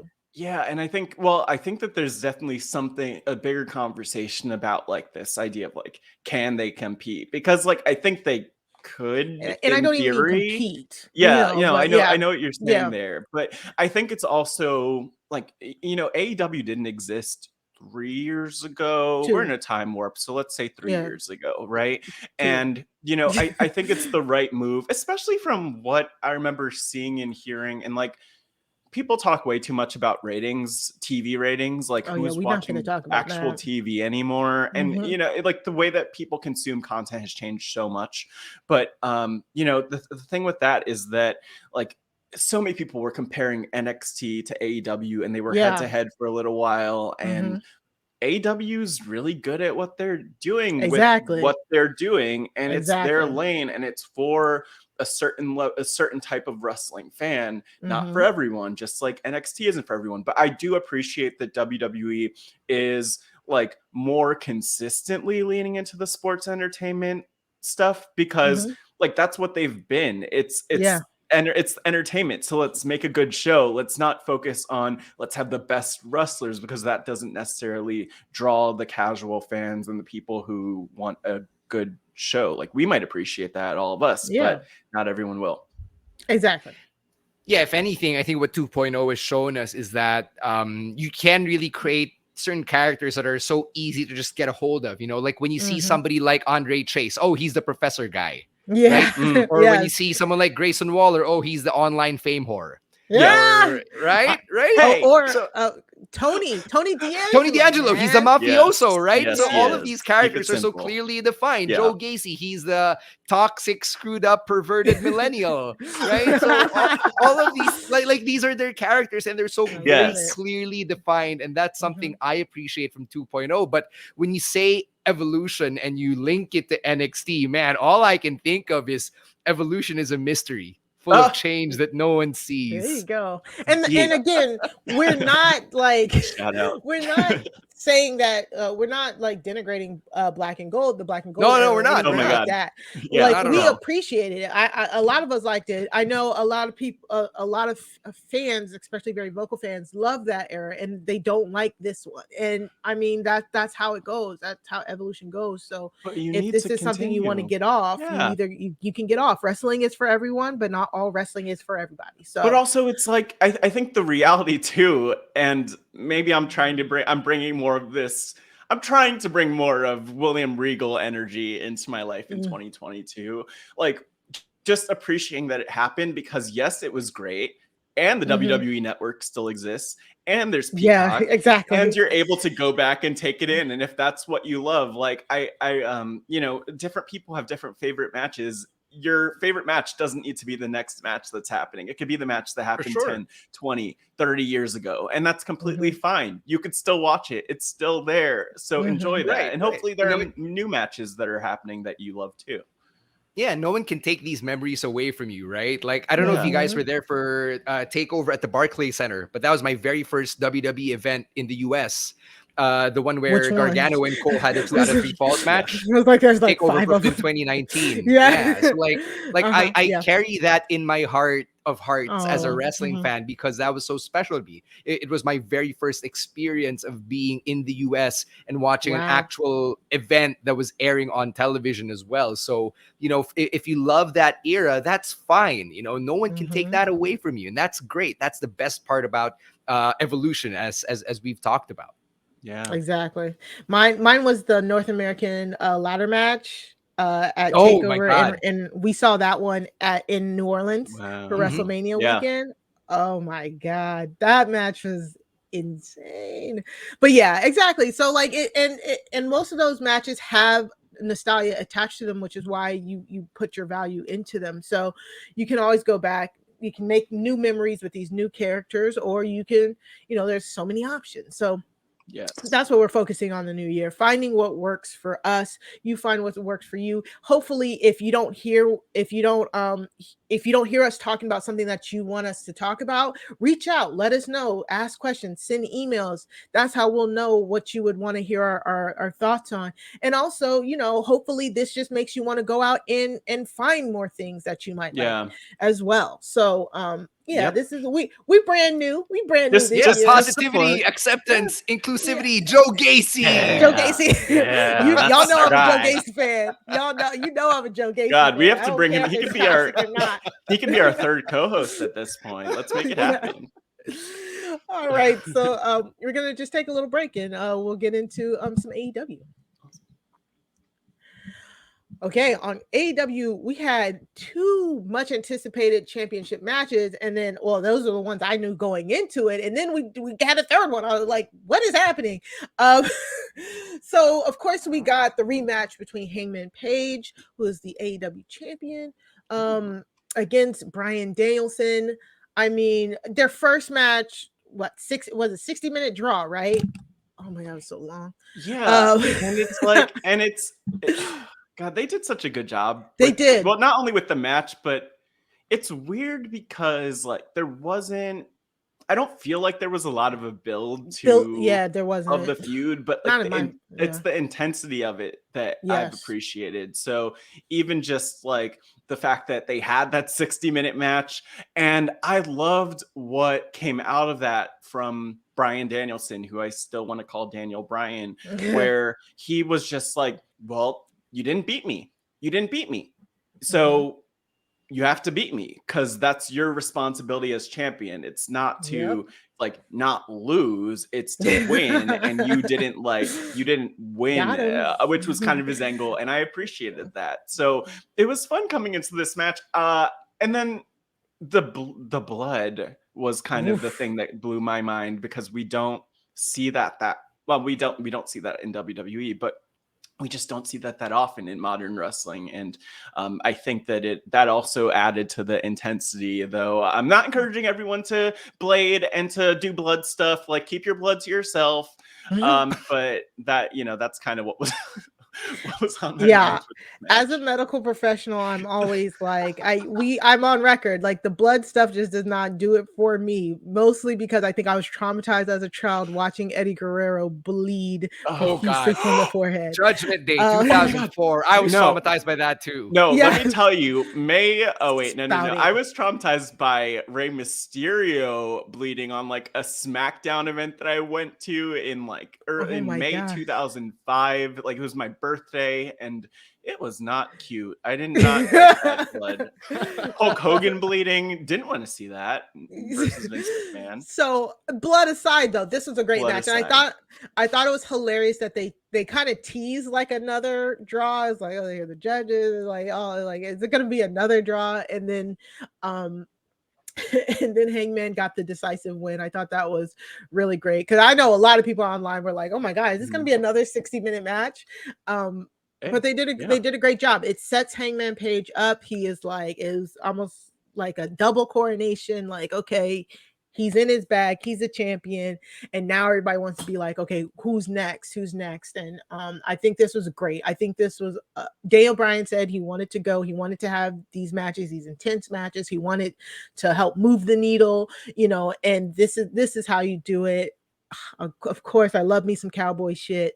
So this was a epic match to kick off the TBS era of AEW. I'm still kind of flabbergasted that they're on TBS. Like, I don't know how TV deals work at all, but I thought they were playing when they said they were going to TBS for something. I thought it was only for like the hockey season or something. I'm the foreigner here. I'm the gaijin who doesn't know the difference between TBS and TNT. So can you fill me in on this? No, I feel like I barely do either. Exactly. Like, I just know TBS is like, that's where the funny is. That's why I watch Family Guy and older reruns of like Big Bang Theory, and then TNT is where the drama it's basketball and the closure and stuff like that. I don't know if there's a hierarchy. They're not basic, they're not network. They're on cable. They're on cable. So but I honestly, I truly thought they only meant that they were going to be there for the hockey season or something, because I know they got transition over there or basketball or something, but I think they're there now. So I was like, oh, okay. Just make sure your DVRs are set correctly, y'all. I guess that's the biggest thing to tell everybody, so you don't or else miss I don't even know what else is on other than like NBA. I don't know what else is on TNT. So don't record that accidentally. Yeah, exactly. It's like basketball in AEW. So reruns. And as we enter that TBS era, we got a new TBS champion. So wait, before we do that, I just want to give one last, like, especially for this match, like a shout out to JR, because he did a really good job calling this match. And I think he's done a really he did a good job calling this match because he was away, I think, for maybe he was away for the last one. Yeah, for cancer treatment. Yeah, for his skin cancer treatment, which of course he has overcome skin cancer now, which is great news. But I felt like I was listening to JR from like 20 years ago or 25 years ago even, which is really awesome because a lot of people have criticized his commentary, but he was so spot on, and I think he added to the match in a big way for me at least. So honestly, I loved that. Yeah. Unless you're Pat McAfee, I tune it all out. And I tune him out now too. So I don't know. No, I don't know. I honestly like to just watch the show and take it in and appreciate it. Cause the thing is each commentator sort of influences the energy in a different way. Like Pat McAfee's energy is a big he has the big excitement energy. I love Pat McAfee. And the fanboy that has the mic, Exactly. And sometimes I'm just not at that level. I'm like, sir, let me be upset about this. Or not. No. In my world, I strive to have Pat McAfee energy. In whatever job I do, if I can have Pat McAfee energy, I know I'll have done a good job. So that man is my hero. I know, right? He just leaves me exhausted, and I'm just like, let me have a break. Come on, let me just watch some. I want some sleepy wrestling, calm. Oh my god, commentators. You know who's really worth listening to? Excalibur. He's somebody who I really enjoy listening to because you really learn stuff from him. You learn about names and moves and why this hurts, where did this come from, and all that. When I was trying to prepare for the role I have right now, Excalibur was somebody whose work I watched and tried to listen to just pick up some little details and stuff. So that's me just being a nerd about commentary and all that. But going back to Bryan versus Hangman, I've got to give a shout out to Paul White and Mark Henry for being part of that, because there's some history between those two giants and Daniel Bryan.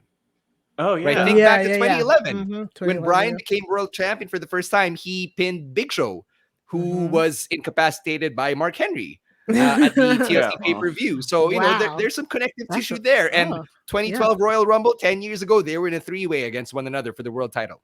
I mean, so there's a bit of history there. There's definitely history there. Shout out to Jerry Lynn. I'm sure there's some history, but I have no idea what Jerry Lynn's connection to Bryan is. Probably some ROH connection or something like that. But yeah, definitely someone who I think has been underrated in the last couple of decades in wrestling. And so Jerry Lynn, I've always been a fan of him. I just want to mention the epic no bumps, quote unquote, no bumps match with Lance Storm, where basically they didn't take any bumps at all and still had an epic match. And so he's a legend. He's a legend. It's on YouTube. Check it out. Okay, I'll watch. I need to see what was on their notes, by the way. You remember the notes that they had? They had these clipboards at the show. I wanted to zoom in and see if there was some Lorem Ipsum shit going on there. They should auction those off or something, or there's Big Show's doodling or Big Show, Paul White's doodling. You never know. I'll be the first to tell you that at these segments where there are contracts, I was at a local event where we had this contract signing, and then the contract that we used had the lyrics to the Backstreet Boys as "I Want It That Way" as the filler text. Oh my gosh, that's hilarious. I was like, I need every contract in wrestling. I love me, or I don't remember if I love or hate a contract signing at this point anymore, but I love that. Ooh. I love that. I don't remember. Hate them. I just think the legal, we need to respect the legal profession more. That's what it was, and not put Backstreet Boy lyrics on the contract. So yeah, maybe I am mad. and everything we're talking about, the clips, of course, can be found in our highlights of the week. You can see a little bit of the Hangman versus Danielson match, but we always encourage you to do a little bit your own research. There might be some official stuff that you might find. We are not backing piracy or anything like that, but I'm just saying, these are little clips. I don't know what you can find something about. No, I mean, I'm from the Philippines. I'm absolved from this conversation. So. Yeah, and I've never done anything illegal in my life. I've never seen Spider-Man No Way Home, so no. I mean, same, but actually, so yeah. Well, I'm pretty sure Stan can give you a link. Anyway,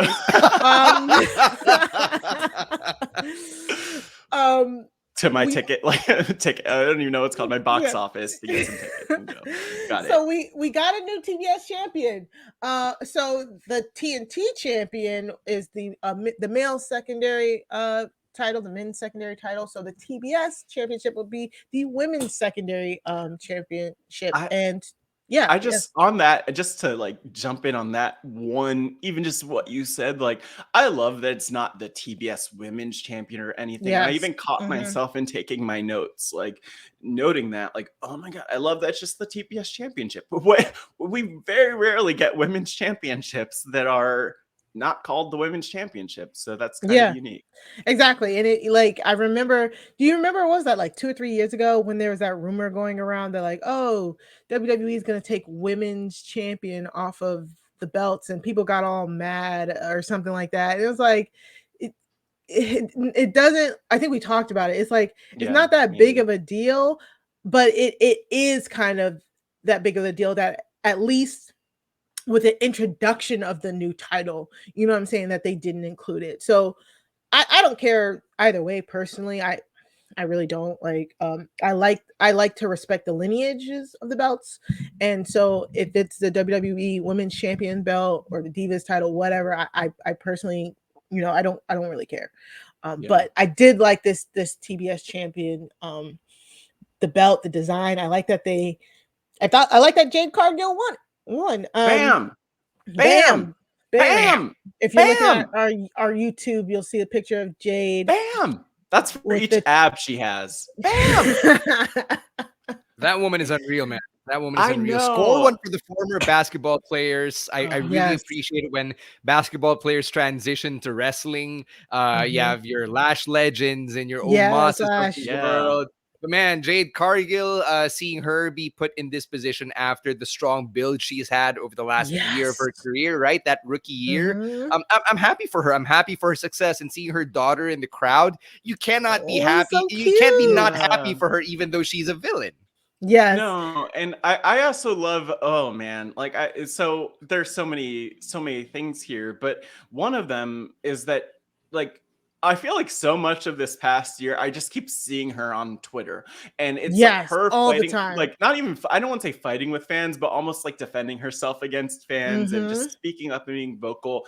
And a lot of it is like about, you know, being a Black woman, or even just like being who she is, where she has like a degree in, I think, social sciences, but then also a master's degree in like child psychology. So like, she's like she's got her stuff together. She's she really trends like constantly. Yes, she trends constantly. She like does. New people find her and they're like, oh my God, who is this woman? I want to know who she is.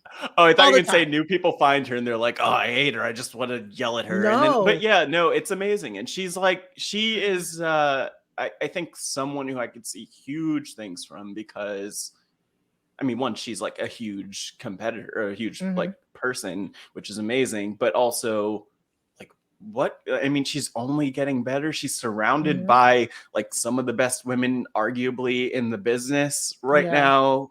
And so this is, I'm a fan.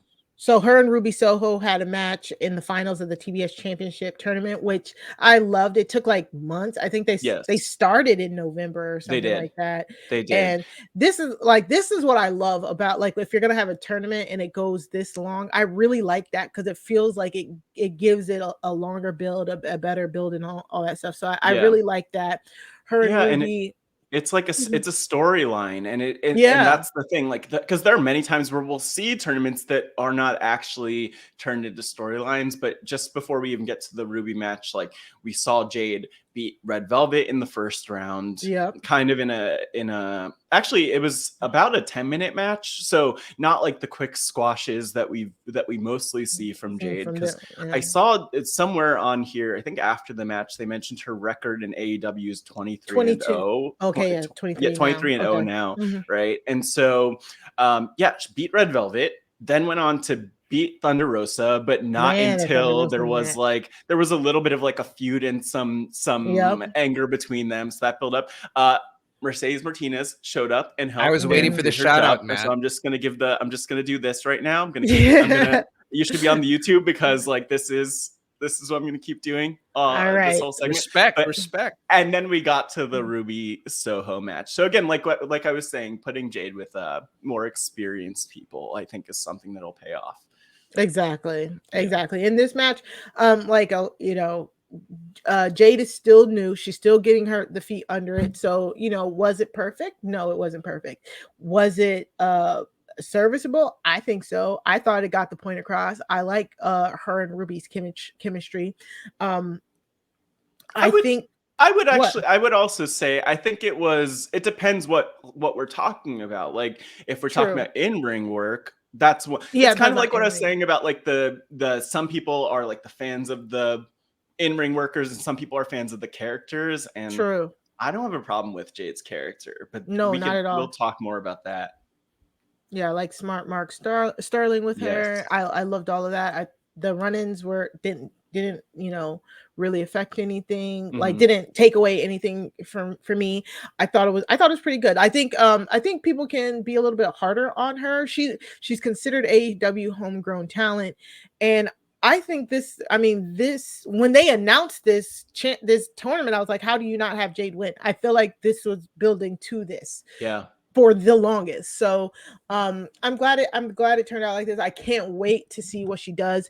If if the tradition continues and the secondary championship is supposed to be the workhorse championship, then let's see her. Let's put her in the ring. Let's get her in there with as many people as possible, So that's the only way you're going to get better, is getting those reps in.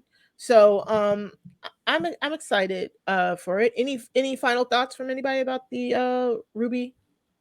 Yeah, I mean, I would just throw in like more about Jade, like because I went back, and this week, as listeners will notice, like we kind of have a more streamlined episode. We're kind of trying out some new things in terms of that, but I think that also gave me more space to go back and just appreciate Jade more. So I watched the match from back in August, and then rewatched the tournament matches, and like there's her strength, her cockiness, the character. Like, and one thing I saw is that she looks to China and to Storm from the X-Men as inspirations. And like, you could totally see it, and it totally makes sense. And, maybe she's not the best quote unquote in-ring worker, but I don't think that really takes away from what she's able to bring as a character. And I actually think that kind of adds to her heat, because she gets a little bit of that hate from people who are like, she's not good enough. We don't want this. Like, I love it. We love it. Just to add to that, I'm glad, Mari, that you mentioned Smart Mark Sterling, because I think he's such a really interesting addition to the character, to the entire package. Like, imagine somebody like Smart Mark Sterling being all smarmy, right, as a manager. But when you see Jade Cargill just dominating the conversation, being in charge, right? Like, you love to see a strong, independent, powerful woman asserting herself against this man in a suit, right? Who thinks, oh, I've got your career on lock. No. This is my career. You know your place. I pay you, and I appreciate that whole dynamic. Exactly. So it can only get better from here. Like, honestly, she's been putting in so much great work over the years with her character, with the back and forth, putting her with Smart Mark. It's just been so good to watch, and I just can't wait to see what she does as a champion now.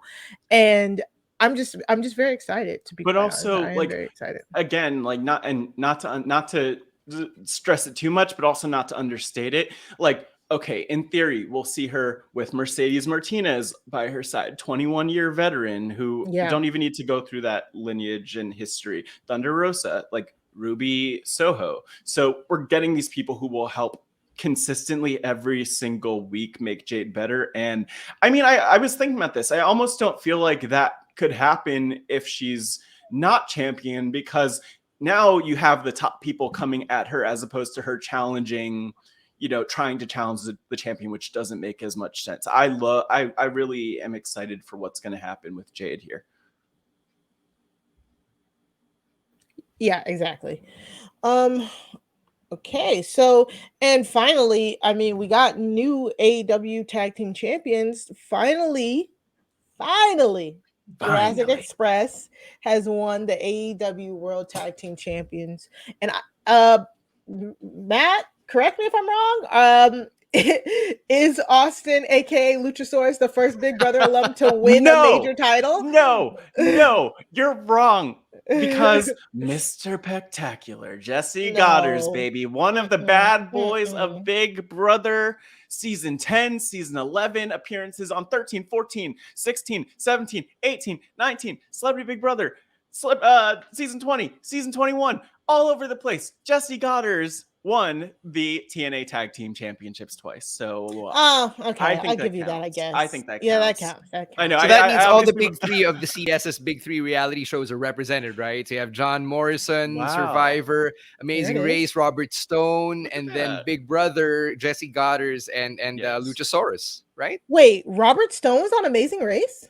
Yeah, season 25, alongside Brooke Tessmacher. Yeah. Brooke, wait, they almost what? won.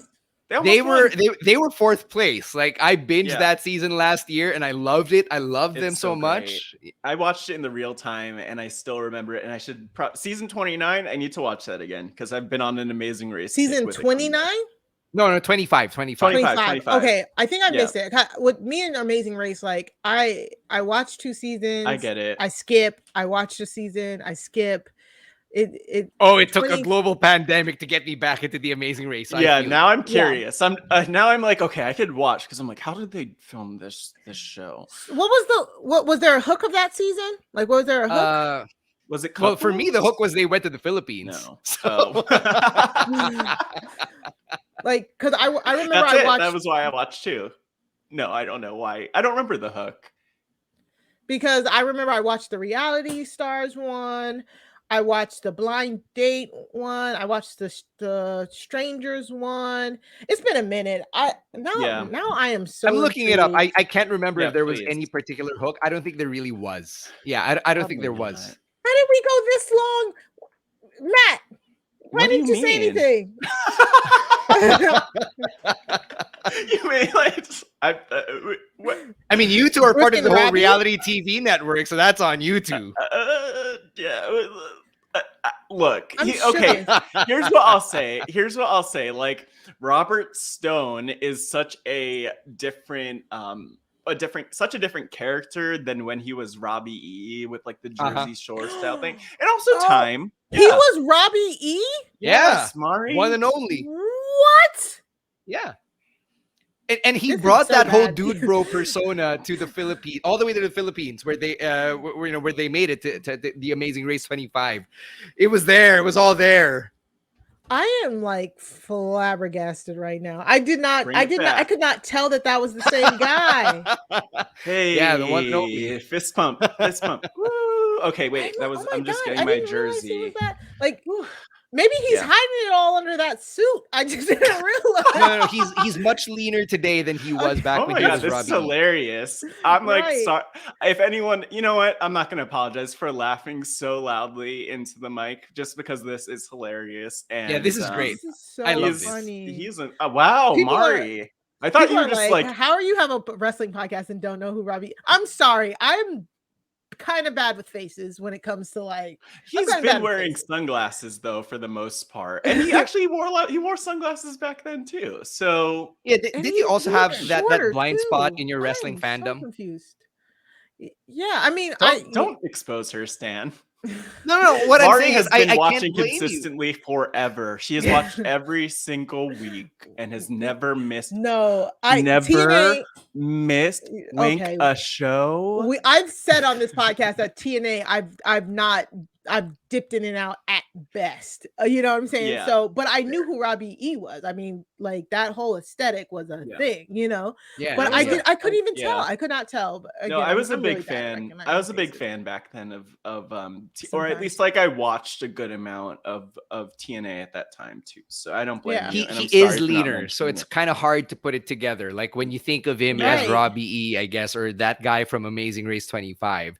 So that plays a factor. Crossed my mind. He looks shorter in NXT too. I mean, there are bigger people. Yeah, maybe that's what it is. I mean, when you have the Walters and Trick Williamses, right? Yeah, like walking around. Okay, we maybe he's just a good actor. By oh no, that's on my track. mind here, but watch the Amazing Race. congratulations to Jungle Boy and Luchasaurus for Yes. getting their championship moment. Oh yeah. They had a really good match against the Lucha Brothers. Unfortunately, Phoenix got injured during the match. That was nasty. That was so nasty. They did say that his arm wasn't broken; it was just like badly dislocated, which is insane. Which is insane because like on the YouTube version, which is in our clips, like thankfully, like AEW edited or they blurred out his arm, so you don't see it. But I was like, wait, and I searched it, and I regret seeing what happened. Yeah, like, why would you do that to yourself, man? Because I was really confused. I was like, wait, I didn't realize, I didn't know like what the injury was when I saw. So I was like, I need to watch it. This is a wrestling podcast. This is what we do, and it reminded me of Sid Vicious and Sid's leg when he jumped. But that's why I was so shocked that Phoenix didn't break his arm. So hopefully he's able to come back soon. I mean, just rest, because you know what, injuries suck. You just want people to get better. That's it. Injuries suck. Yeah, injuries do suck, and we definitely want to get better. And I think the big thing is like God, that was like gruesome to watch. I would not recommend looking up the injury. Is what I'm getting at. Please look it up. If that turns you on, if that's your thing, go right ahead. If you have a wrestling podcast, do it. Don't do it. No, don't listen to Stan. He doesn't know what he's talking about. Don't watch it. So, congrats. So they're the new champions, and it felt like one of those things that paid off. Like, this is something that we've been building towards for years, it feels like. So I'm so excited for them. They're Luchasaurus, Austin. So happy for you. Jungle Boy Jack Perry is amazing. Like, just such a great person to root for. Like, you just feel like he's like the consummate underdog, so you always like want to root for him. And so Jurassic Express winning the titles, I'm very happy for them, and I'm excited to see what happens. So we'll just take one more break and then we'll do the shoot. Okay, so we got to talk about it. I don't feel like it, but we got to talk about it. We have to talk about the Big Swole Tony Khan situation. Like, it's all anybody has been talking about for the last week. It's been a week. And, if you follow me on Twitter, I've been like tweeting about it, retweeting. I think it's a really big conversation to have on multiple levels. Like, it's kind of really crazy to me that a podcast where Big Swole, if you don't know Big Swole, a wrestler, her contract in AEW had just expired and run out. I think at the end of last year, she announced she wasn't coming back to AEW. And then she did her own podcast. She has her own podcast, I think on the Call-In app, I think it's called. And she talked about her time at AEW. She talked about a lot of things, of course. Thank you. That's a great picture of Big Swole on the screen if you're on our YouTube account. She talked about a lot of things, but of course, the one thing that was cherry picked from the podcast was she had just said that AEW has a diversity problem. And she listed some suggestions as to how they could diversify. And then people took it and ran with it. And it just created a huge, it's a shitstorm. I hate to say it, but it was a shitstorm on social media. And it just really felt like a pile-on, because in that podcast, I listened to the podcast, like 90% of that podcast was like praise, it was praise. Yes, literally more than 90%, even like it 99%. Even in what she was saying that was like critical. It's not from a place of like, let me drag them down. It's like, it was literally the framing of like, here's how they can be better. And if we're not able to take constructive feedback, especially from people who aren't represented in leadership, I mean, and this isn't even a wrestling thing, this is for our world. Like, that's our problem to deal with. And what we saw is that Tony Khan did not take the feedback the most well. He decided to take a dig or take a dig at a shot at Swole and her ring work, even though he didn't seem to have a problem with that when she was under contract and not talking about diversity.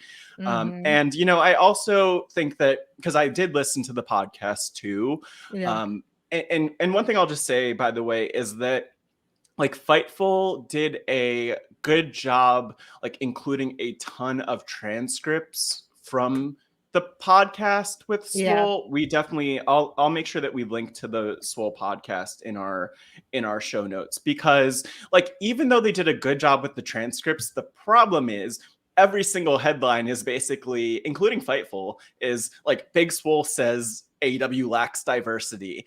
And that's like not even the key point of what she was saying. But if people only read that headline and respond to that, which is what most people do, well, we kind of have the storm that we've seen since she made those comments, and since Tony Khan and others have responded. Exactly. I was trying to look up Tony Khan's tweet here real quick. I thought about that, and then I mean, you don't want to? Could pull it up. No, I'm just like, bring it up, because the thing is, here's how I feel. Just to break down kind of what Swole was saying beyond what Mari mentioned, even, is that she made a really great logical point. And I actually want to shout out another podcast that I've listened to for years. It's I feel so weird saying the name, because I know Mari is going to be like, what? It's the Going in Raw podcast. It's hosted by two guys, Steven Larson, who have like a big fan community, and some of you probably know them. But it is two white guys, but they were talking about the situation. They did a really great job breaking it down. And some of what they were pointing out from what Swole was saying was like, you have the talent that you hired on, and this is what Swole said. You have the talent you hired on. Now you're hiring on more people. You're bringing in the Bryan Danielsons. You're bringing in Adam Cole. You're bringing in all these people who then lead to the people who've been there not having TV time. And one of the points that Swole is making is like, if I'm signed to this major company, I should be on TV. Like, use me. Don't sign me and have me sit around. And then this is where I was thinking a little bit about WWE and releases, because we do look at those negatively, but also it sucks to sit on the shelf and to not be able to work, and then not have the option of even like going out and doing other things. And so I kind of see right now AEW sweeping up so much talent, and I think they just need to slow down and focus on who they have, because you have people like Swole and others who want to be used and are taking a back seat, even if they're on like YouTube, like they're taking a back seat to all of these bigger stars that are being signed. And it's a valid point. Like, when you have a company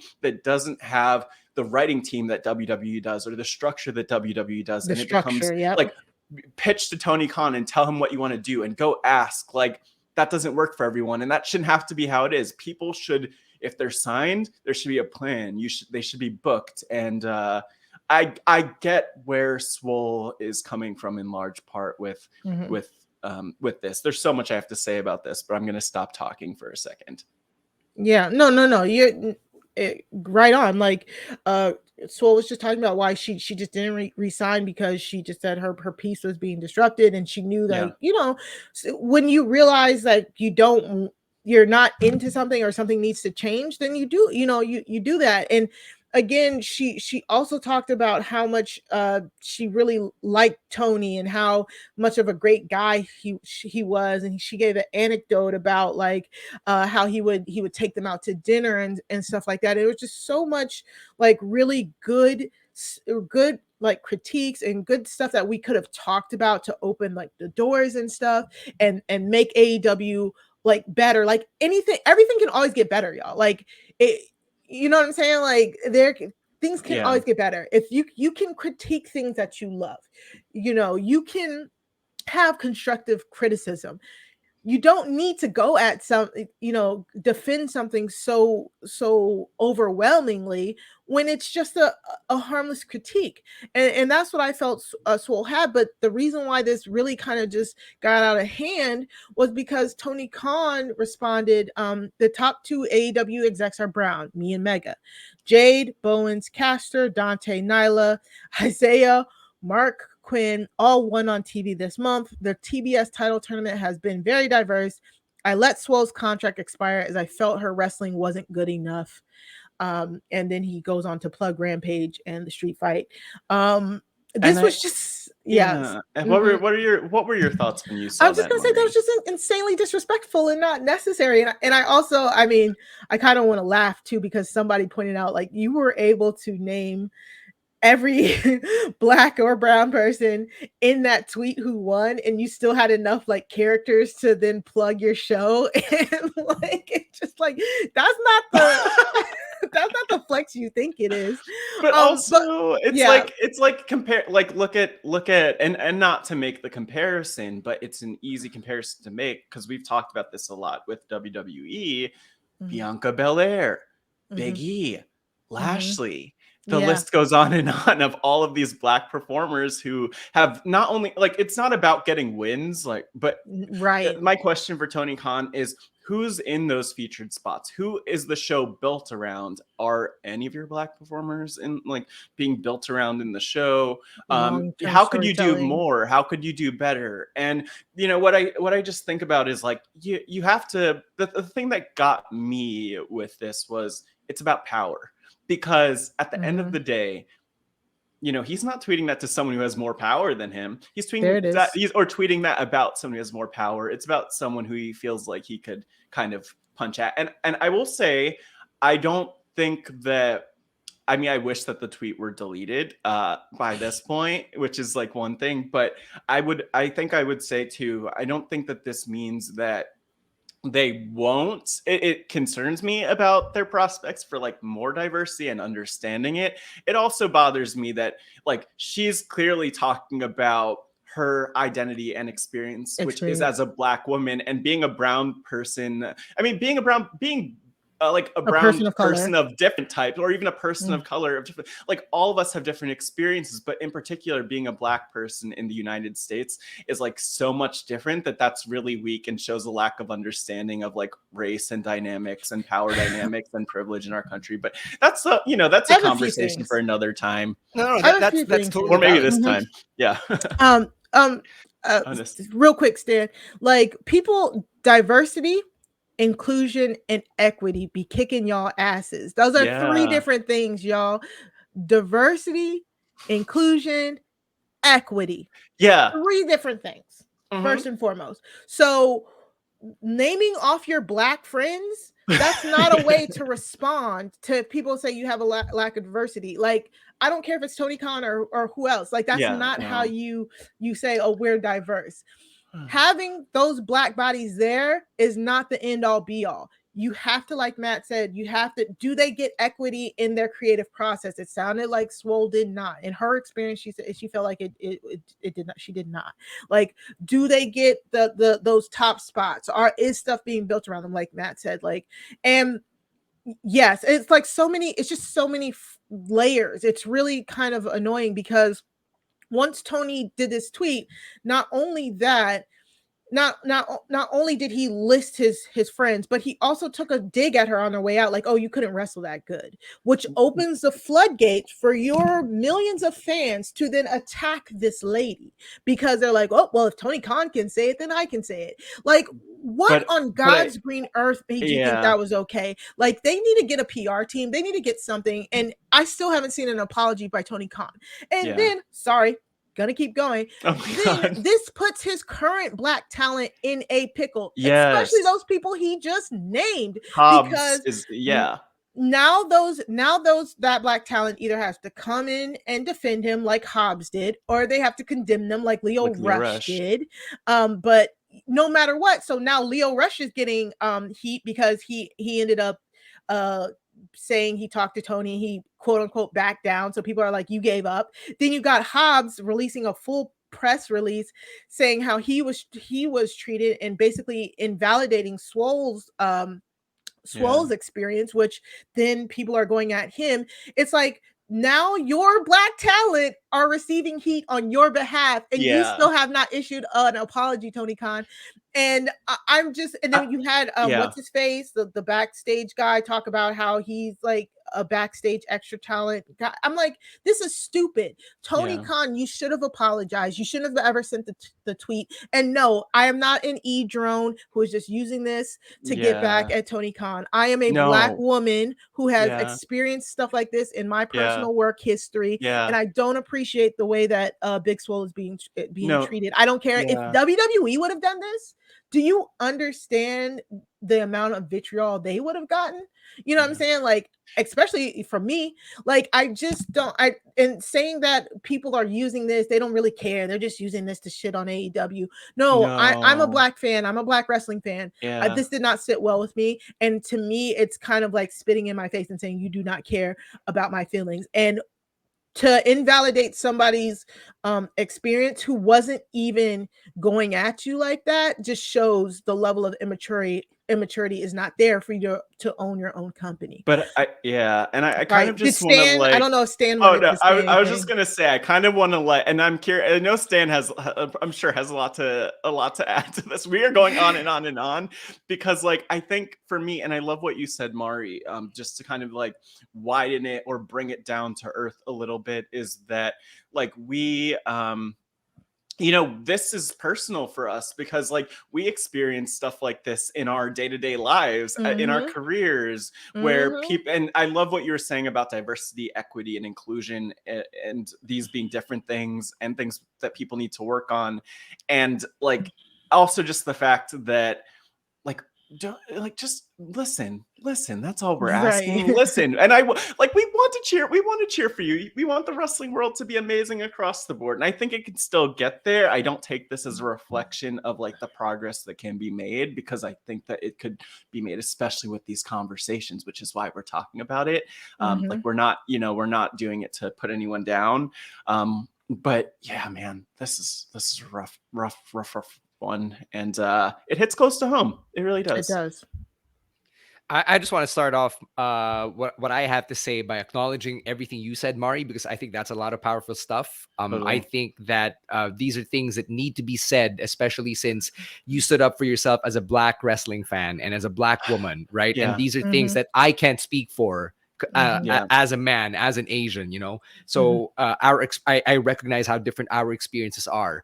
At the same time, the whole thing about being invalidated, I think, is something that a lot of people can relate to, and I'm going to probably try to put it into a personal context where you leave a company that you were with, regardless of whatever industry that is. Let's say you're talking about healthcare, you're talking about corporate or journalism or whatever the hell you're in, right? And you, on your way out, you do an exit interview, and that's basically where you have free reign to say whatever you have to say about your experience in the company, and to have your experience invalidated, and to have a very harsh, not even a critique, but a very harsh, I guess, assessment, for lack of a better term, of your performance be aired in a public forum by somebody in that position in that company that you were on your way out of. It hurts. And I know that from my own experiences, because something similar had happened to me. So when I saw that happen, I was like, I probably don't know everything that Big Swole is going through, but I understand the whole being invalidated bit, and having this type of, for lack of a better term, shitstorm, where people are now coming after you because, somebody, like my experience was, somebody said shit about me on a Reddit thread. Because of the nature of my work, where I am a little bit of, I'm something of a public figure myself. You are. Radio personality. Yeah, all of it. Yes, all of it. But not to, like, inflate my ego. Like I know what it is to have somebody write about me on Reddit and say that, he's talking shit, his experiences are invalid. That hurt me. So I know what it is for somebody like Big Swole to go through that, and I empathize with her. I empathize with that situation, because it sucks. Nobody should have to go through that. And I agree with what you said, because I empathize with that pain, because that experience does have pain rooted in it. Yeah, I exactly. guess I'm trying to think about like, because I think that this is a valuable conversation that obviously a lot of the more mainstream wrestling podcasts can't have, probably mostly because of their demographics of who's hosting or because they just don't know the extent that this matters or the severity of this. But it makes it really difficult for not to make it about us specifically, but as wrestling fans, it makes it really difficult because like and this is something that we experience all the time in media. Like like in this was last year at this point, in June hosted Black Voices of RHAP, which was about reality TV and representation and blackness and our podcasting. And like something that sucks, frankly, is that as Black people, but even more broadly as people of color of all of our identities, right? We have had to settle for the representation that we've had. And when people say, or when we raise our hands and say, hey, this isn't okay, we're kind of told to like eat our damn Cheerios, as Mari would say to her son, right?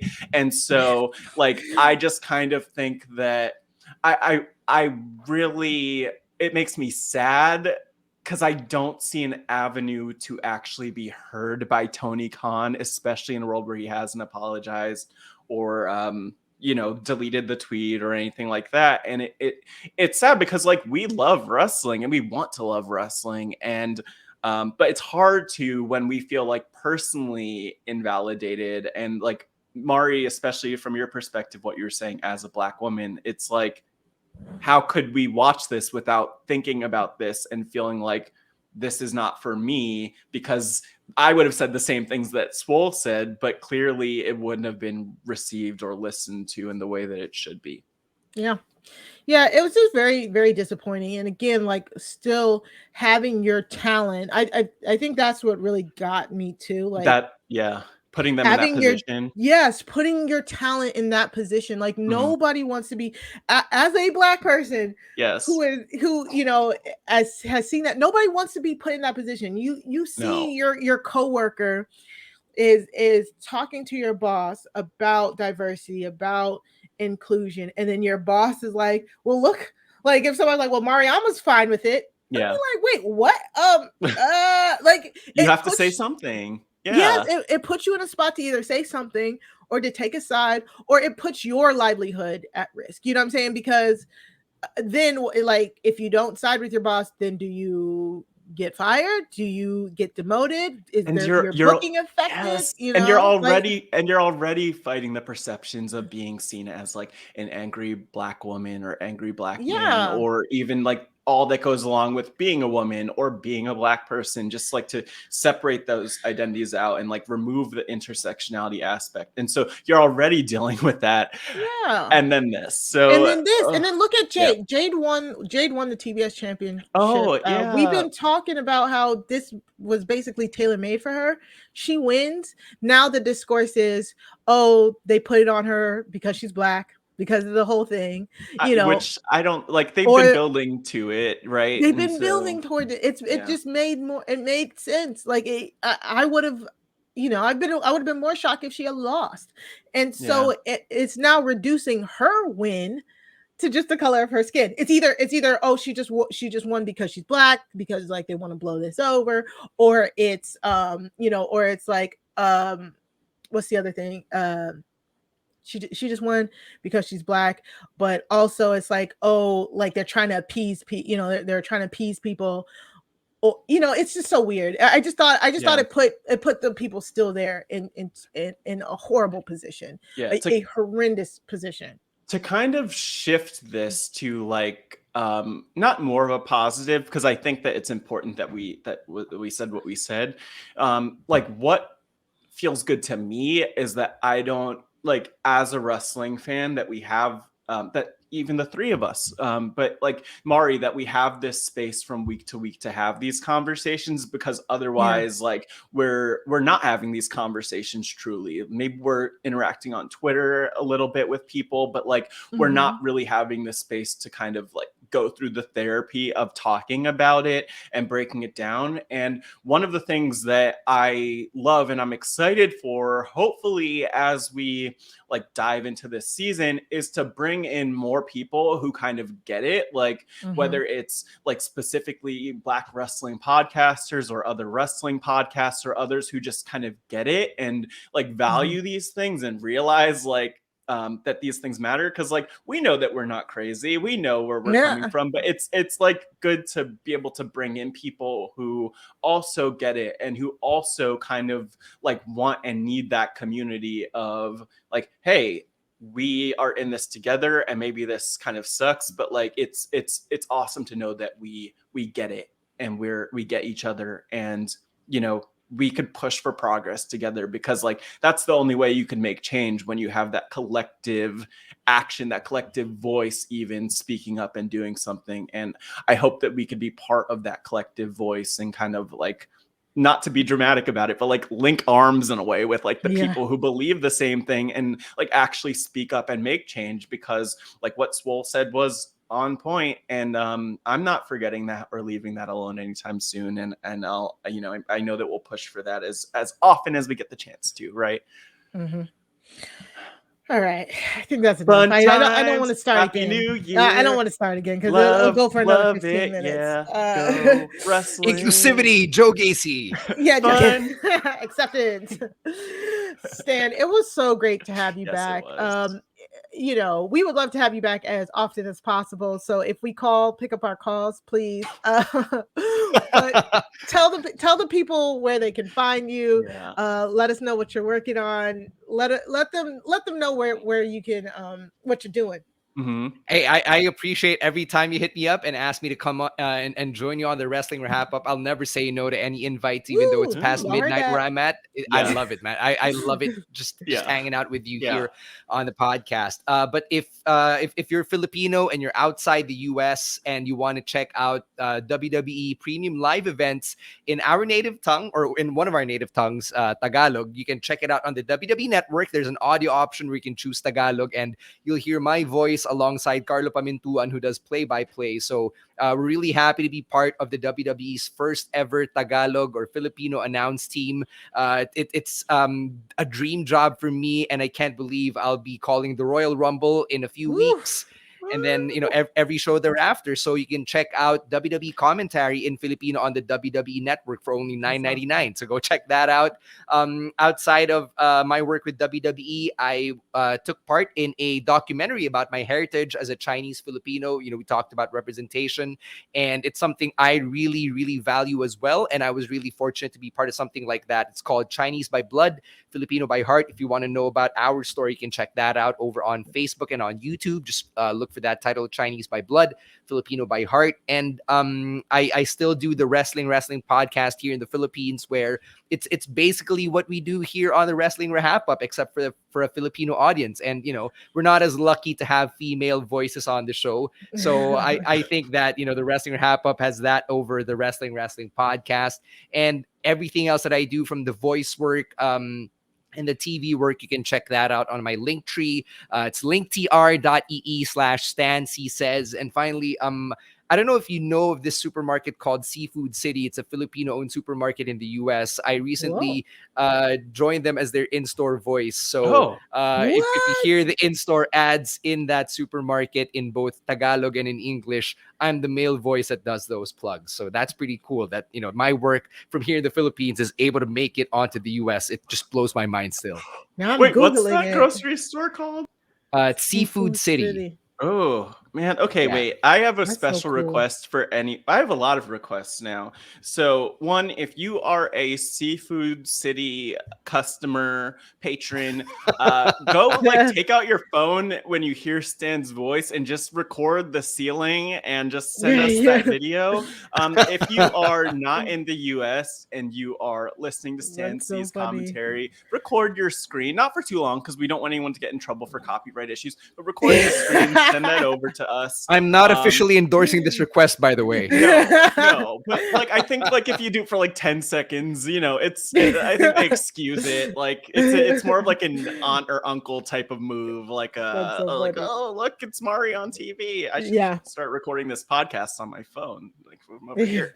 But no, you're awesome, Stan, and like thanks for being here and for your enthusiasm being part of this podcast. And like, of course, we will have you on as often as possible. Thank you for also hopping on and being our first guest of the new year. And I think it's time. I guess this is where we plug ourselves. So I will do some plugs. I'll plug some things. So I mentioned Podcaster Mafia, which I really don't want anyone to watch because it was so. It's like 4 hours. It's probably too long. I'm pulling it up right now. Pull it up right now. I'll link to it in the show notes if anyone's curious, just to make it easier, but definitely don't watch that. And also linking to all the things that Stan mentioned in the show notes as well. Beyond that, this week I was on the Challenge RHAPup with Ali and Brian and had so much fun. I actually need to go back and listen because it was like so much chaotic energy and all over the place, but like I had so much fun doing that and talking about the Challenge All-Stars 2. And I'll actually be podcasting about the Challenge All-Stars 2 again next week on the Reality podcast about the finale. I think that's the finale. So, so that's coming up. And the last thing I'll mention is that I have a podcast which hasn't actually, I guess, we haven't officially announced it, but I just like to plug it at the end of these episodes for the real ones.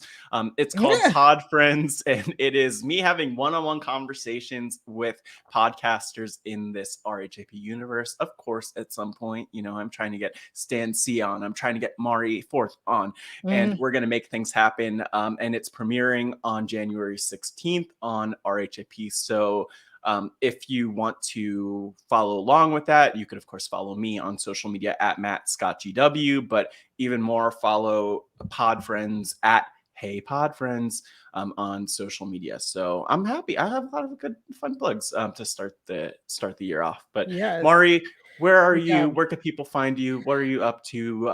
Tell them where to show you the love that you deserve. I just wrapped up. We wrapped up the final season of Insecure over on Post Show Recap. So just go to postshowrecaps.com/insecure, and you can find. We did the farewell season 5. We covered all 10 episodes. It was very emotional, as it is one of my favorite shows, and to be there to cover the last season was amazing. I was joined by Chappelle and Latanya and a whole host of great guests. So go check that out. If especially if you've been binging Insecure, go check it out. Other than that, we'll be popping up on some things. I'll be popping up on some things a little later, at the reality TV. The Royal Rumble, reality TV is coming back. And so hopefully I can pop up on some of our favorite reality TV show podcasts. So just go follow me on Twitter at Mari Talks Too Much, 2 like the number 2, to figure out where I will be showing up next. All right. So other than that, go subscribe to the Wrestling RHAPup podcast by going to www.robhasawebsite.com/wrestling feed. That way you can easily subscribe to us on all of the platforms. Please rate, review, and subscribe. And like we said, we want to hear from you. Go follow us on Twitter. Go send us an email, tweet #Wrestling RHAPup. We want to hear your feedback. Tell us what you want to hear us talk about. We hope you guys like the new format.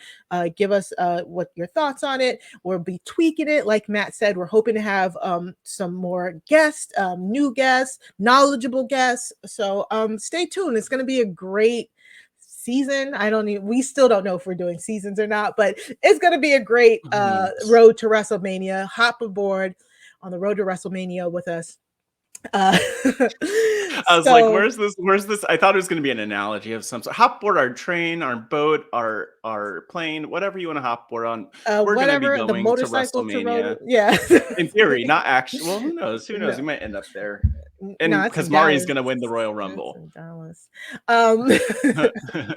So other than that, everybody just remember wrestling is for everyone, but not all wrestling is for everyone. Have a good one. Bye. Watch out for any flying elbows. Peace.